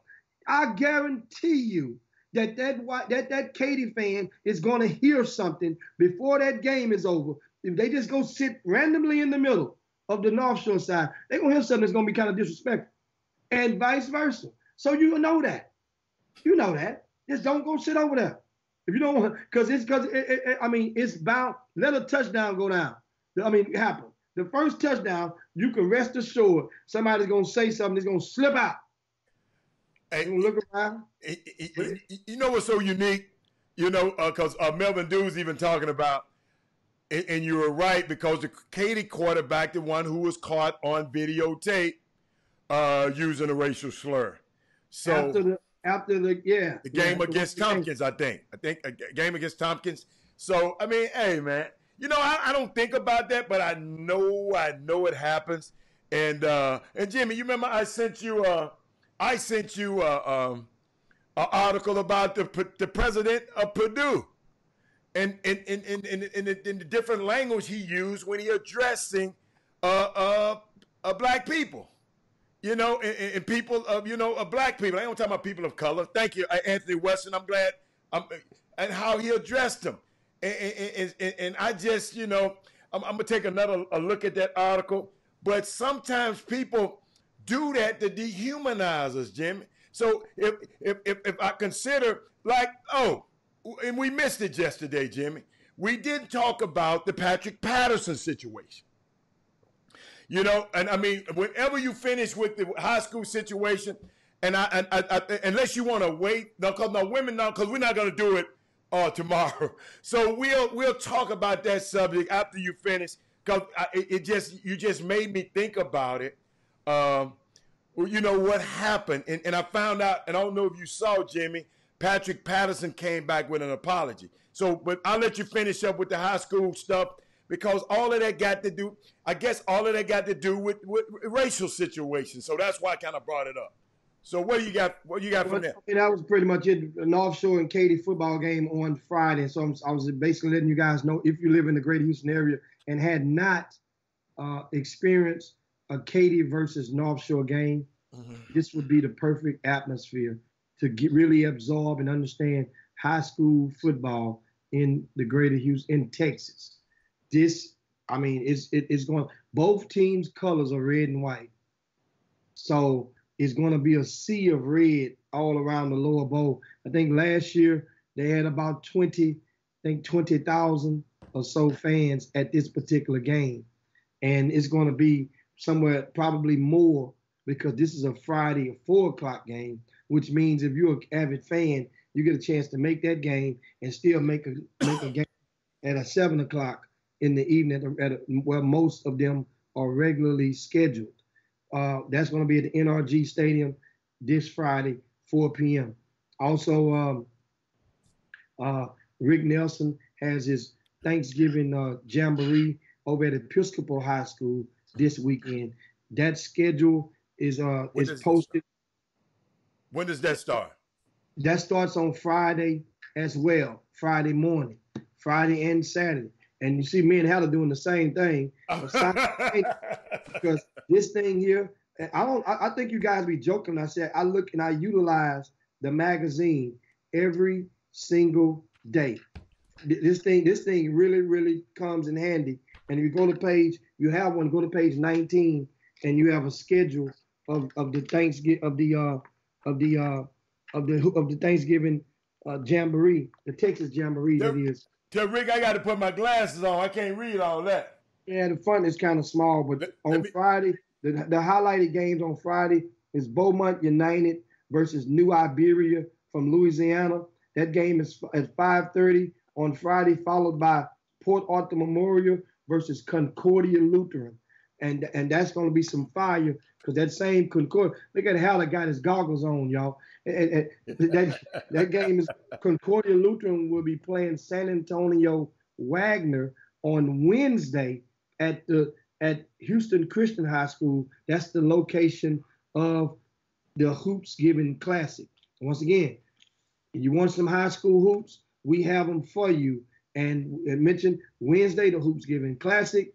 Friday and Saturday, the the Texas Jamboree, hosted by Boost Mobile, is powering both of those events. And Rick Nelson, one of the things about him, a lot of the event that stole a lot of the thunder over the Thanksgiving holidays that weekend is the Thanksgiving Hoop Fest, which is in Dallas, because they're featuring several of the national powerhouses who are flying in and playing against some of our Texas teams. Well, guess what? This thing in Houston, man. Yeah, this thing Rick got a monster. I'm sitting here looking at it. I'm looking at some of the matchups on Saturday at 4 o'clock. Dickinson versus Lancaster out of Dallas. Lancaster's #1 in the state. Dickinson has their whole team now. That's worth it. That's worth the ticket. Once again, their football team lost to Atascocita Saturday. So Dickinson will have their whole team when they play Martin Ranch on Wednesday. That'll get some rust off of them, but they will be fired up. Yeah, Rick got some Rick got some heat, man. Great job, Rick Nelson. Nelson Brands. Yes, sir. Wow. Mikey Miles and the crew come to town, and guess what? Episcopal playing Dallas Madison. Martin Ranch playing Dallas Kimball. Shadow Creek playing San Antonio Wagner. You know what I love about this? It give our young kids a chance to play. Some of their families can, come in and from out of town, just for that weekend. It gives their grandmas, whoever traveling to town. That's unbelievable, man. I mean, that's the first time I really paid attention to that ad, Jimmy. Thank you so much for putting it in your magazine.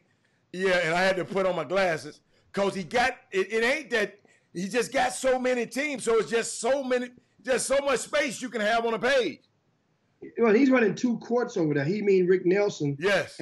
At the Jamboree, 2 courts. 2 courts. Okay. And that's at the same time.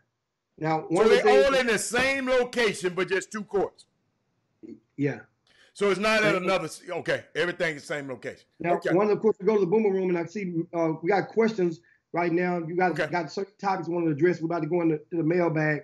Shout out to David Austin, Michael Smith with Robert Aubrey Sports Medicine and Rehab. They will be out there on Wednesday at the Hoops Giving Classic. Thanks to those guys. They always support us and will be there with the trainers in full effect.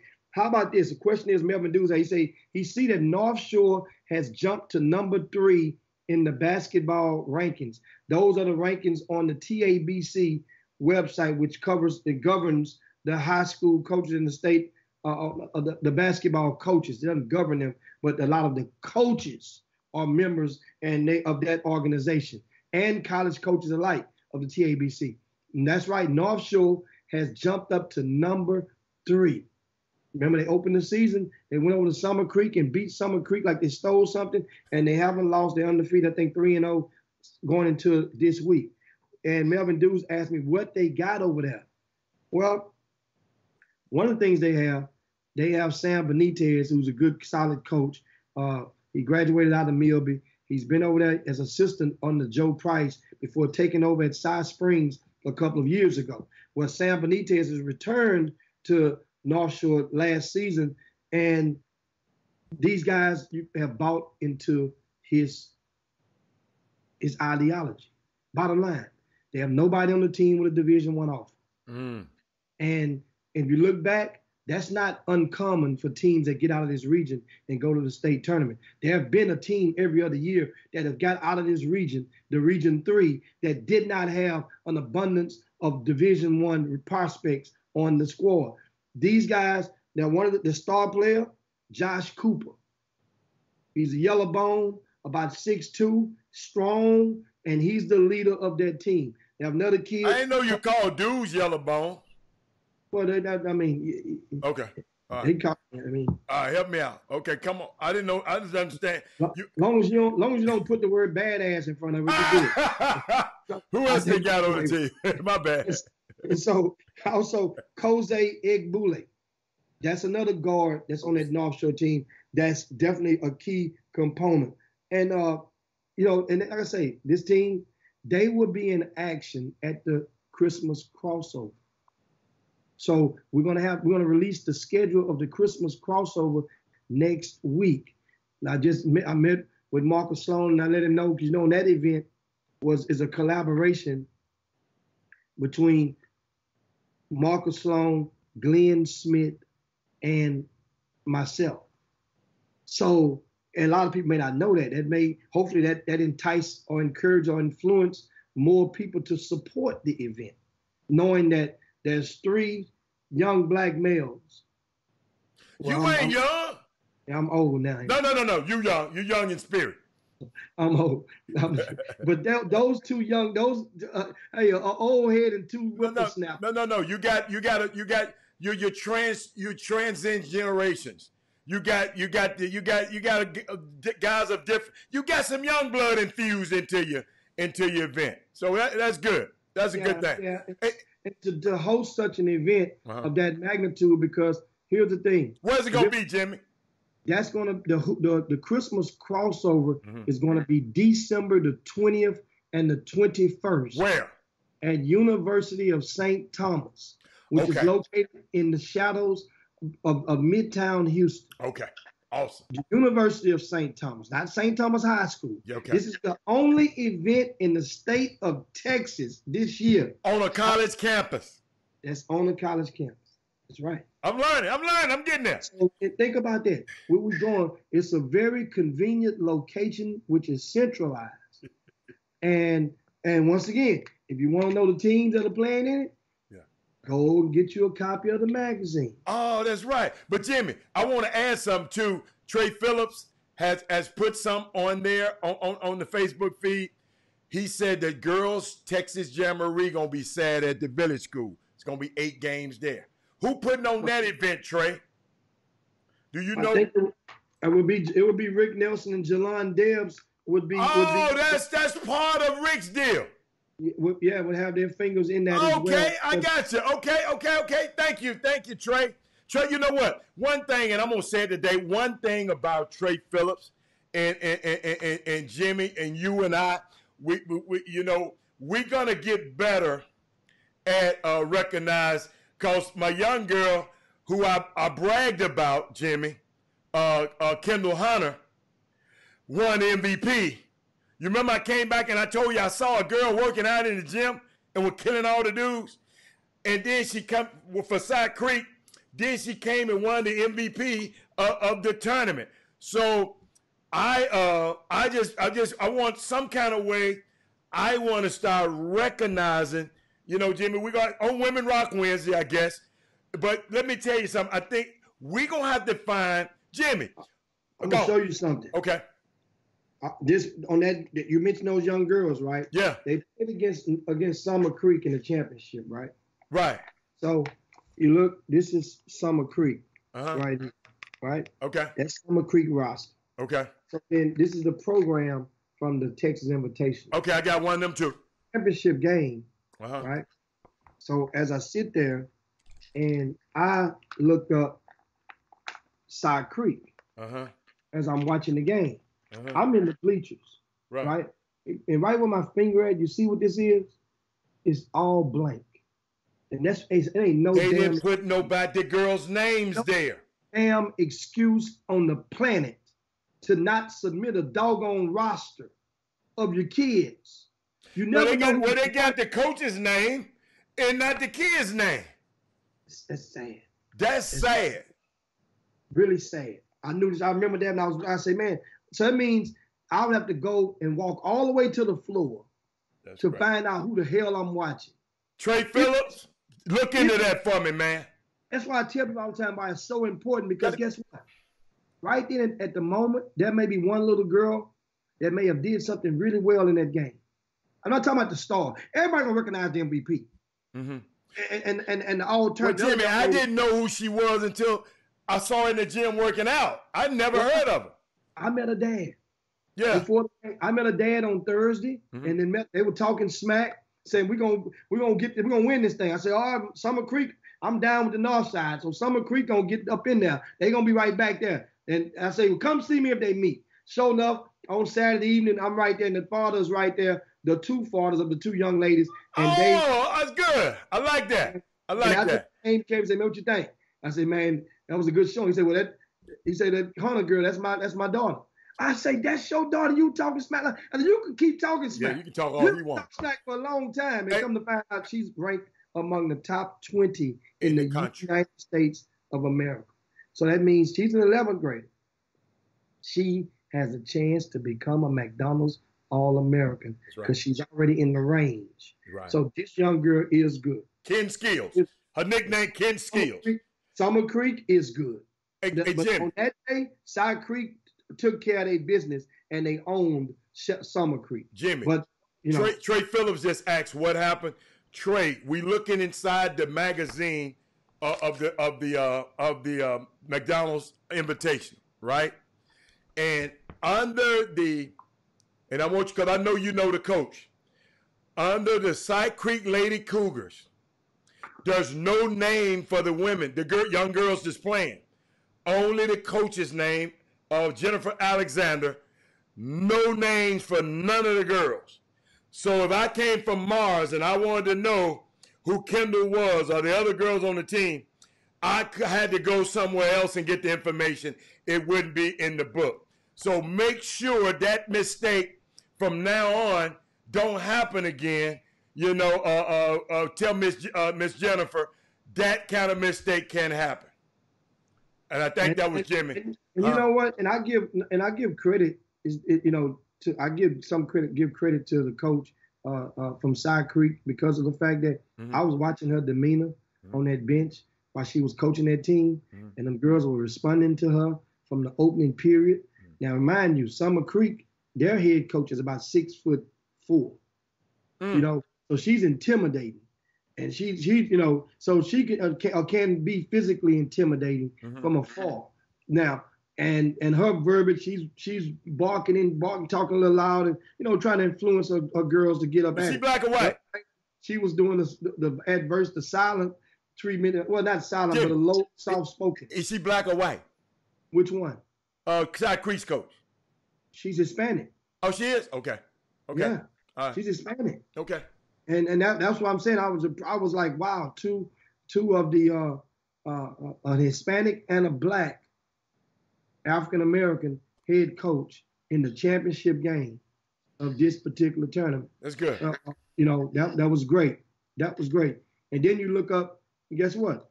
On the boys' side, right? You get a black head coach, Kendall Coleman, and David Martinez, an Hispanic. Okay. Well, a black Hispanic, well, David Martinez. I mean, yeah, the Martinez didn't just drop out the sky, so it had to be something. somebody dipped the chip in the guac and some salt and dipped some salt somewhere along the way on that one. But and so of course Trey Phillips is giving us information about Rory Harmon is the other young lady that I couldn't think of her name who got all tournament for Side Creek. What was your number? Number 4? I can look at the I go by numbers. See, Trey, if I had that information in this book, that you tell the coach we could have talked about him. I know about Kendall, but I didn't. Rory was number 3. Huh? Rory was number 3. Oh, she was? Okay. Yeah. Okay. All right. She was number 3. Kendall was 22. 22. I remember number 4 I like too. Yeah, Rory was number 3. Now, I mean, on this picture, that don't mean their jerseys was the same number. Oh, that's right. I hate that too, Jimmy. You said you always talk about that too. Be consistent. A lot of people don't believe in the importance of that. Yeah. They don't think about it. And there's no excuse for a high school team. For a high school team not to have their roster submitted in for a tournament of this magnitude, especially if they're making programs or whatnot. And yes, we will have programs or roster sheets, that is, at the Hoops Giving Classic. And those roster sheets, the way that we do it this year, trying to do it a little different, because I know, like, say watching these games, this book is this is hard on the hands of some programs, because all the pages, and you're really watching one game at a time. Then you watch one team, you got to flip back and forth. Sometimes I bring me a paper clip and I put between the 2 pages. That way I can flip it from one and keep it. That's one of the routes I go, and you guys can try that as well. But at Hoops Giving Classic, we're going to have game, like every single game would have its own roster sheet. You'll be able to pick those up at the front entrance for free as you come in. Those are not for sale. So you can grab as many each game that you want. You can grab them. And now you have an individual sheet. But leave some of them for the people who come behind you, though. Now, what we do is we take some, we put them in the hospitality room. Okay. We put some at the front entrance, and we put some at the concession stand. Well, I don't know if we put some. We said that's a lot of games, and that'll make the line a little longer. But anyway, we try to make the experience great or easy for people, because now you don't have to flip back and forth. Both rosters will be on every sheet, and there'll be various advertisements on the backside of that. So that means now if you're doing an event, small businesses get a chance to advertise their businesses on the back of those sheets per game, which is great. Great opportunities for you guys. Speaking of opportunities for you guys, you can take advantage and have your business advertised on the Chop Shop, where it be doing us simply just giving you pull-ups and giving you some shout outs, or you can have an actual commercial spot, as we're about to show you in a second, from Rossi Karen and his upcoming event on December the 18th. Now, once again, if you're interested in having your business advertised on the Chop Shop, send us an email today.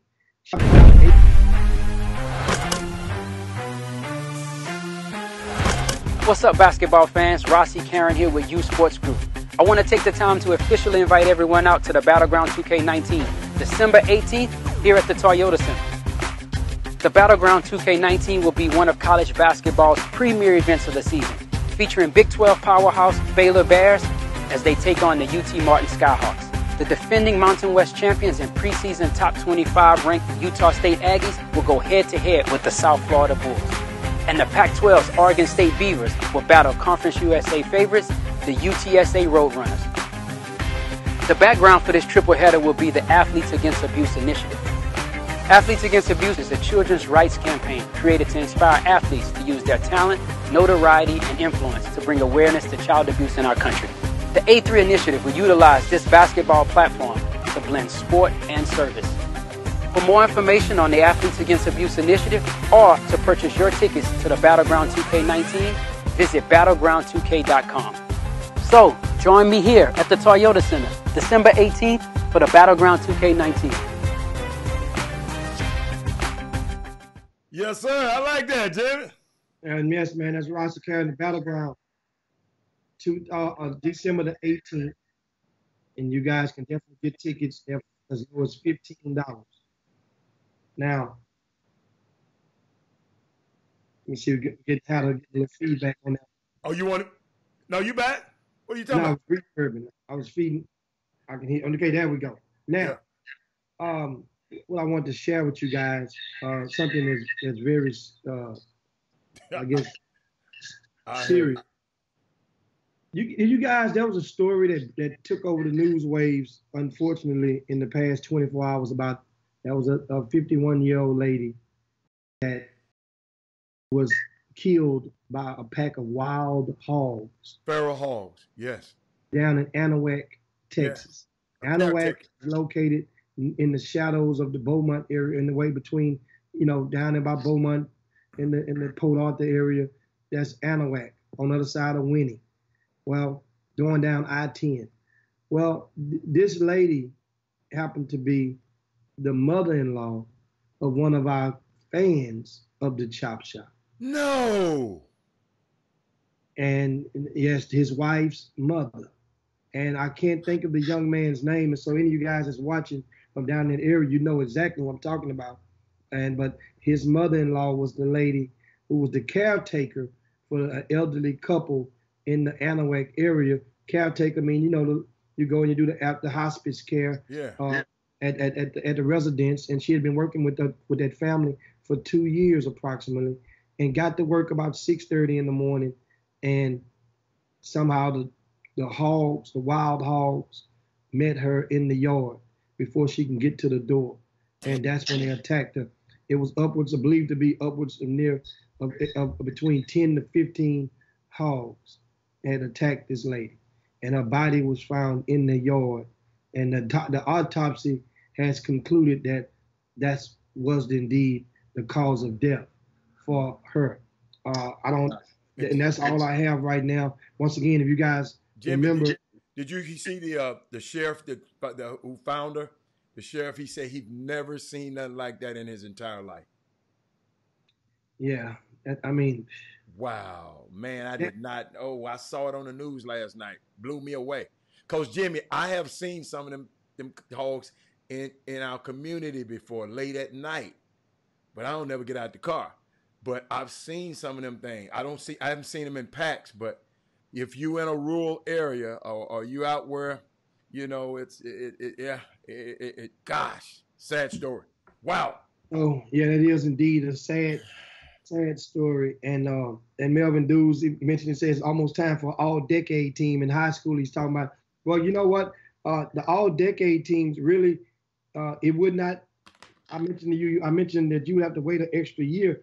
And truly, all-decade teams does start with the 10, with the zero, the year that ends in 0, and it ends with the year that ends in 9. Because if you go from 0 to 0, like 2010 to 2020, that would really be 11 seasons. If you really count them up, that would be 11 seasons. So your all-decade team, yes, it could very well be one comprised. And that would be a topic that probably I definitely could bring up in the near weeks to come for the state of Texas and our greater Houston area, an all-decade team.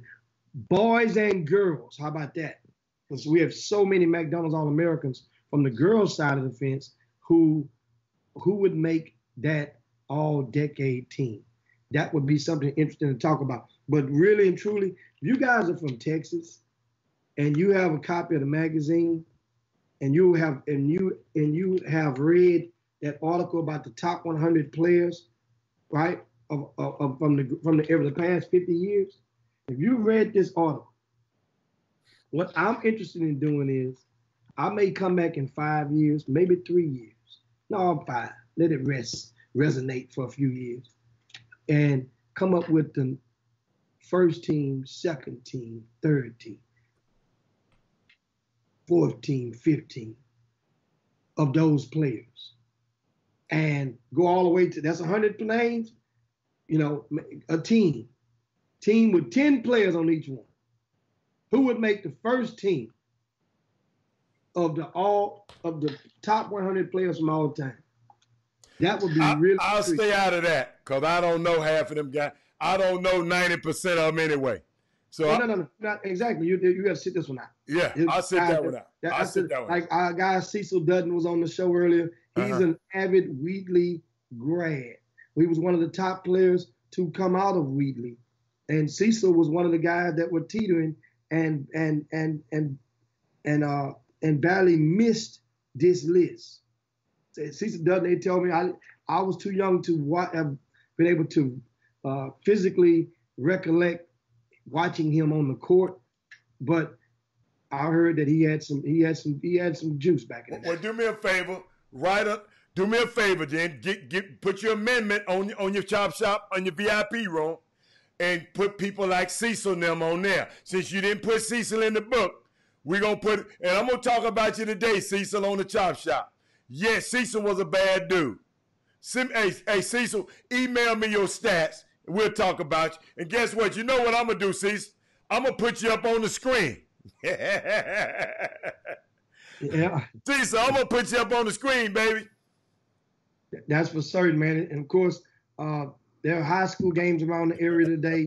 There's a tournament over at St. Thomas Episcopal High School. You guys can get out and go check that out today. And that's St. Thomas Episcopal. That's old Mel Holloway and his crew. You know, he'll be in the stand. Little Mel will be in action. And they have another kid named Jacoby Flores who had 8 3-pointers in one half on yesterday out at that event. And so both of those boys are ranked in the magazine. If you get your copy, once again, get your copy. And guess what? To find out where you can get your copy of the magazine, we have a list of all the locations on the front of our website. That's rcsports.com. rcsports.com. Go to that website. You'll see the locations of all the places around Greater Houston, right? Beaumont, Port Arthur, in the Galveston area, Southwest Houston. We got them all over where you can get your copy of the magazine. And guess what? If you don't want to go and get your copy, that's fine. Because you know why? We have instructions on that. You can send and have a copy delivered right to your mailbox. That's right, baby.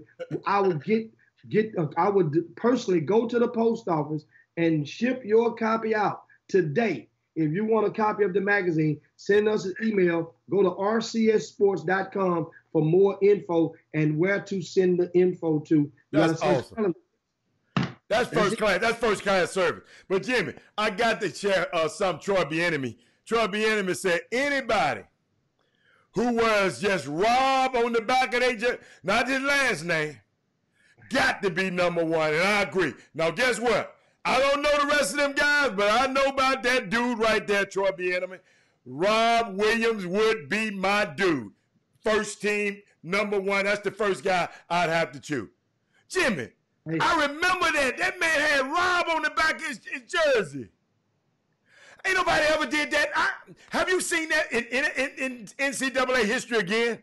Al, that man had his own set of curfew rules. The curfew was for the rest of the team. So guess what? Remember, the talent was way greater than the problem. I got some. Jimmy, what year did he come out of high school? Rob Williams? Yeah. 1978. Okay. I want to say. Okay. I can double check it right here in the You got the magazine? You got it right there. Man, I ain't looked at that part. I didn't want to see some of them faces that you had on there. So I ain't looked at that. I ain't looked at that one yet. 79. I said 78. I've been looking at the high school players. I'm trying to familiarize myself with most of these young guys around here that I'm seeing in these basketball games. You know, I had a guy that asked me a question this weekend, and I don't know if he was hating or not, but I really don't. I think it was really because he asked it with an inquisitive tone of voice. What he said? And he asked me, he says, back in those 70s, Mm-hmm. you know, we had some of our star players that went to the big time schools, so to speak. Right. Like, I go and put up the magazine, like a Carl Godin went to Texas A&M, Okay. right?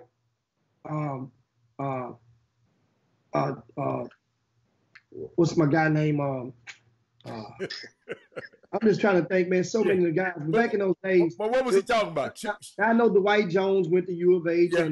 and a couple of you know, but the point was, What did he say? those guys who went off, some of those big schools found those guys, right? Mm-hmm. And well, if the other guys were as good as some people say they are, why didn't those big schools offer them scholarships as well? Because a lot of the guys went and played. See, Paul Quinn and the Lamar, like Alvin Brooks went to Lamar. Oh, but Jimmy, and that's not. I don't know if he's hating. Sometimes we got to qualify that. Sometimes just because, you know what? I'm gonna show you something. Alan Branch gave me this analogy not too long ago, and I really didn't understand it, but I'm understanding it now. Jimmy, he gave me an analogy of apples. He said, Robert, just 3 apples. He said, when a coach coming to recruit, every year he got to have a certain amount of recruits he got to fulfill for his team. So let's say those 3 apples are the 3 recruits. He said, sometimes when I go to get an apple, it might not be as big and shiny as the other apples, but I got to have an apple. It might be a smaller apple. It might not be as great a quality as this apple. But that particular year, I have to have an apple. So I'll pick that apple that year. In other words, that particular apple might be able to go to a Notre Dame or Villanova that particular year. But the next year, I might have a bigger and better apple from another place. In other words, I might have a bigger apple the next year. You follow me what I'm saying, Jimmy? So sometimes you're going to be lucky enough in the right year to have one of these big colleges get you. That don't mean your talent is less. Just because a big college gets you, that don't mean you're always good, Jimmy. No. It doesn't mean what they specified, and I mentioned Carl Godin went to A&M, right? And there's another guy named Eddie Owens. Eddie Owens came out of Wheatley High School, and Eddie Owens he's right there with Carl Godin as like the 2 best wings that ever came out of the city, right? According to the folk tales from back in the day, he came out in like 72. Yeah, so right. Yes. You didn't see none of them guys, no way. Yeah. No, exactly. Didn't see none of those guys. And but being from Kashmir, you felt the stories saturate your mind about Carl Godin because he was that was Carl Godin, that Kashmir team. Is he still alive? Yes, he's still alive. I sure want to meet him because everybody mentioned his name. Yeah, he's still alive. Okay. He's still alive. And he has a hell of a story, man. A really intriguing story. And we have to get Carl Godin on. And I had reached out trying to get his phone number because I actually, Carl Godin had to go on vacation a few years back. True that. And so I reached out. Saying you, man. I reached out and listen, I reached out to my plugs in the joint and I had some of my people that go and I sent them a letter, a kite. That's what they call it in there. I shot him a kite. And that's vernacular for writing somebody a letter. You say, shoot me a kite. So I shot him a kite, and it was a bunch of questions for him to answer to do an article on him. This was just true. Carl Godin, a couple of weeks later, he had completed those questions, and my kite had flew the kite back to me, gave it to the officer, the guard. The guard gave it to the other person, and the other person gave it back to me. And I got a full-fledged article from him about 10 to 12 years ago that I had done on Carl, but I never published the article. Boy, you got the best jailbird stories in the world. Dude, let me tell you something. You know what? You Morgan Freeman. You Morgan Freeman. What's the name of that movie? Shawshank. You Shawshank. Shawshank. Yeah. Say, hey man, Carl Godin's story, dude. Do you realize it might be some mafia stuff related. They broke his fingers off of his hands so he couldn't play no more, based on allegedly that he owed some people, and they broke his finger. Wow. Dude, seriously, Carl Godin would have made it. Jimmy, we about to end the show. But guess what? Speaking of broke fingers, it's a defensive tackle for the University of Houston. Been playing with 4 broke fingers the whole year.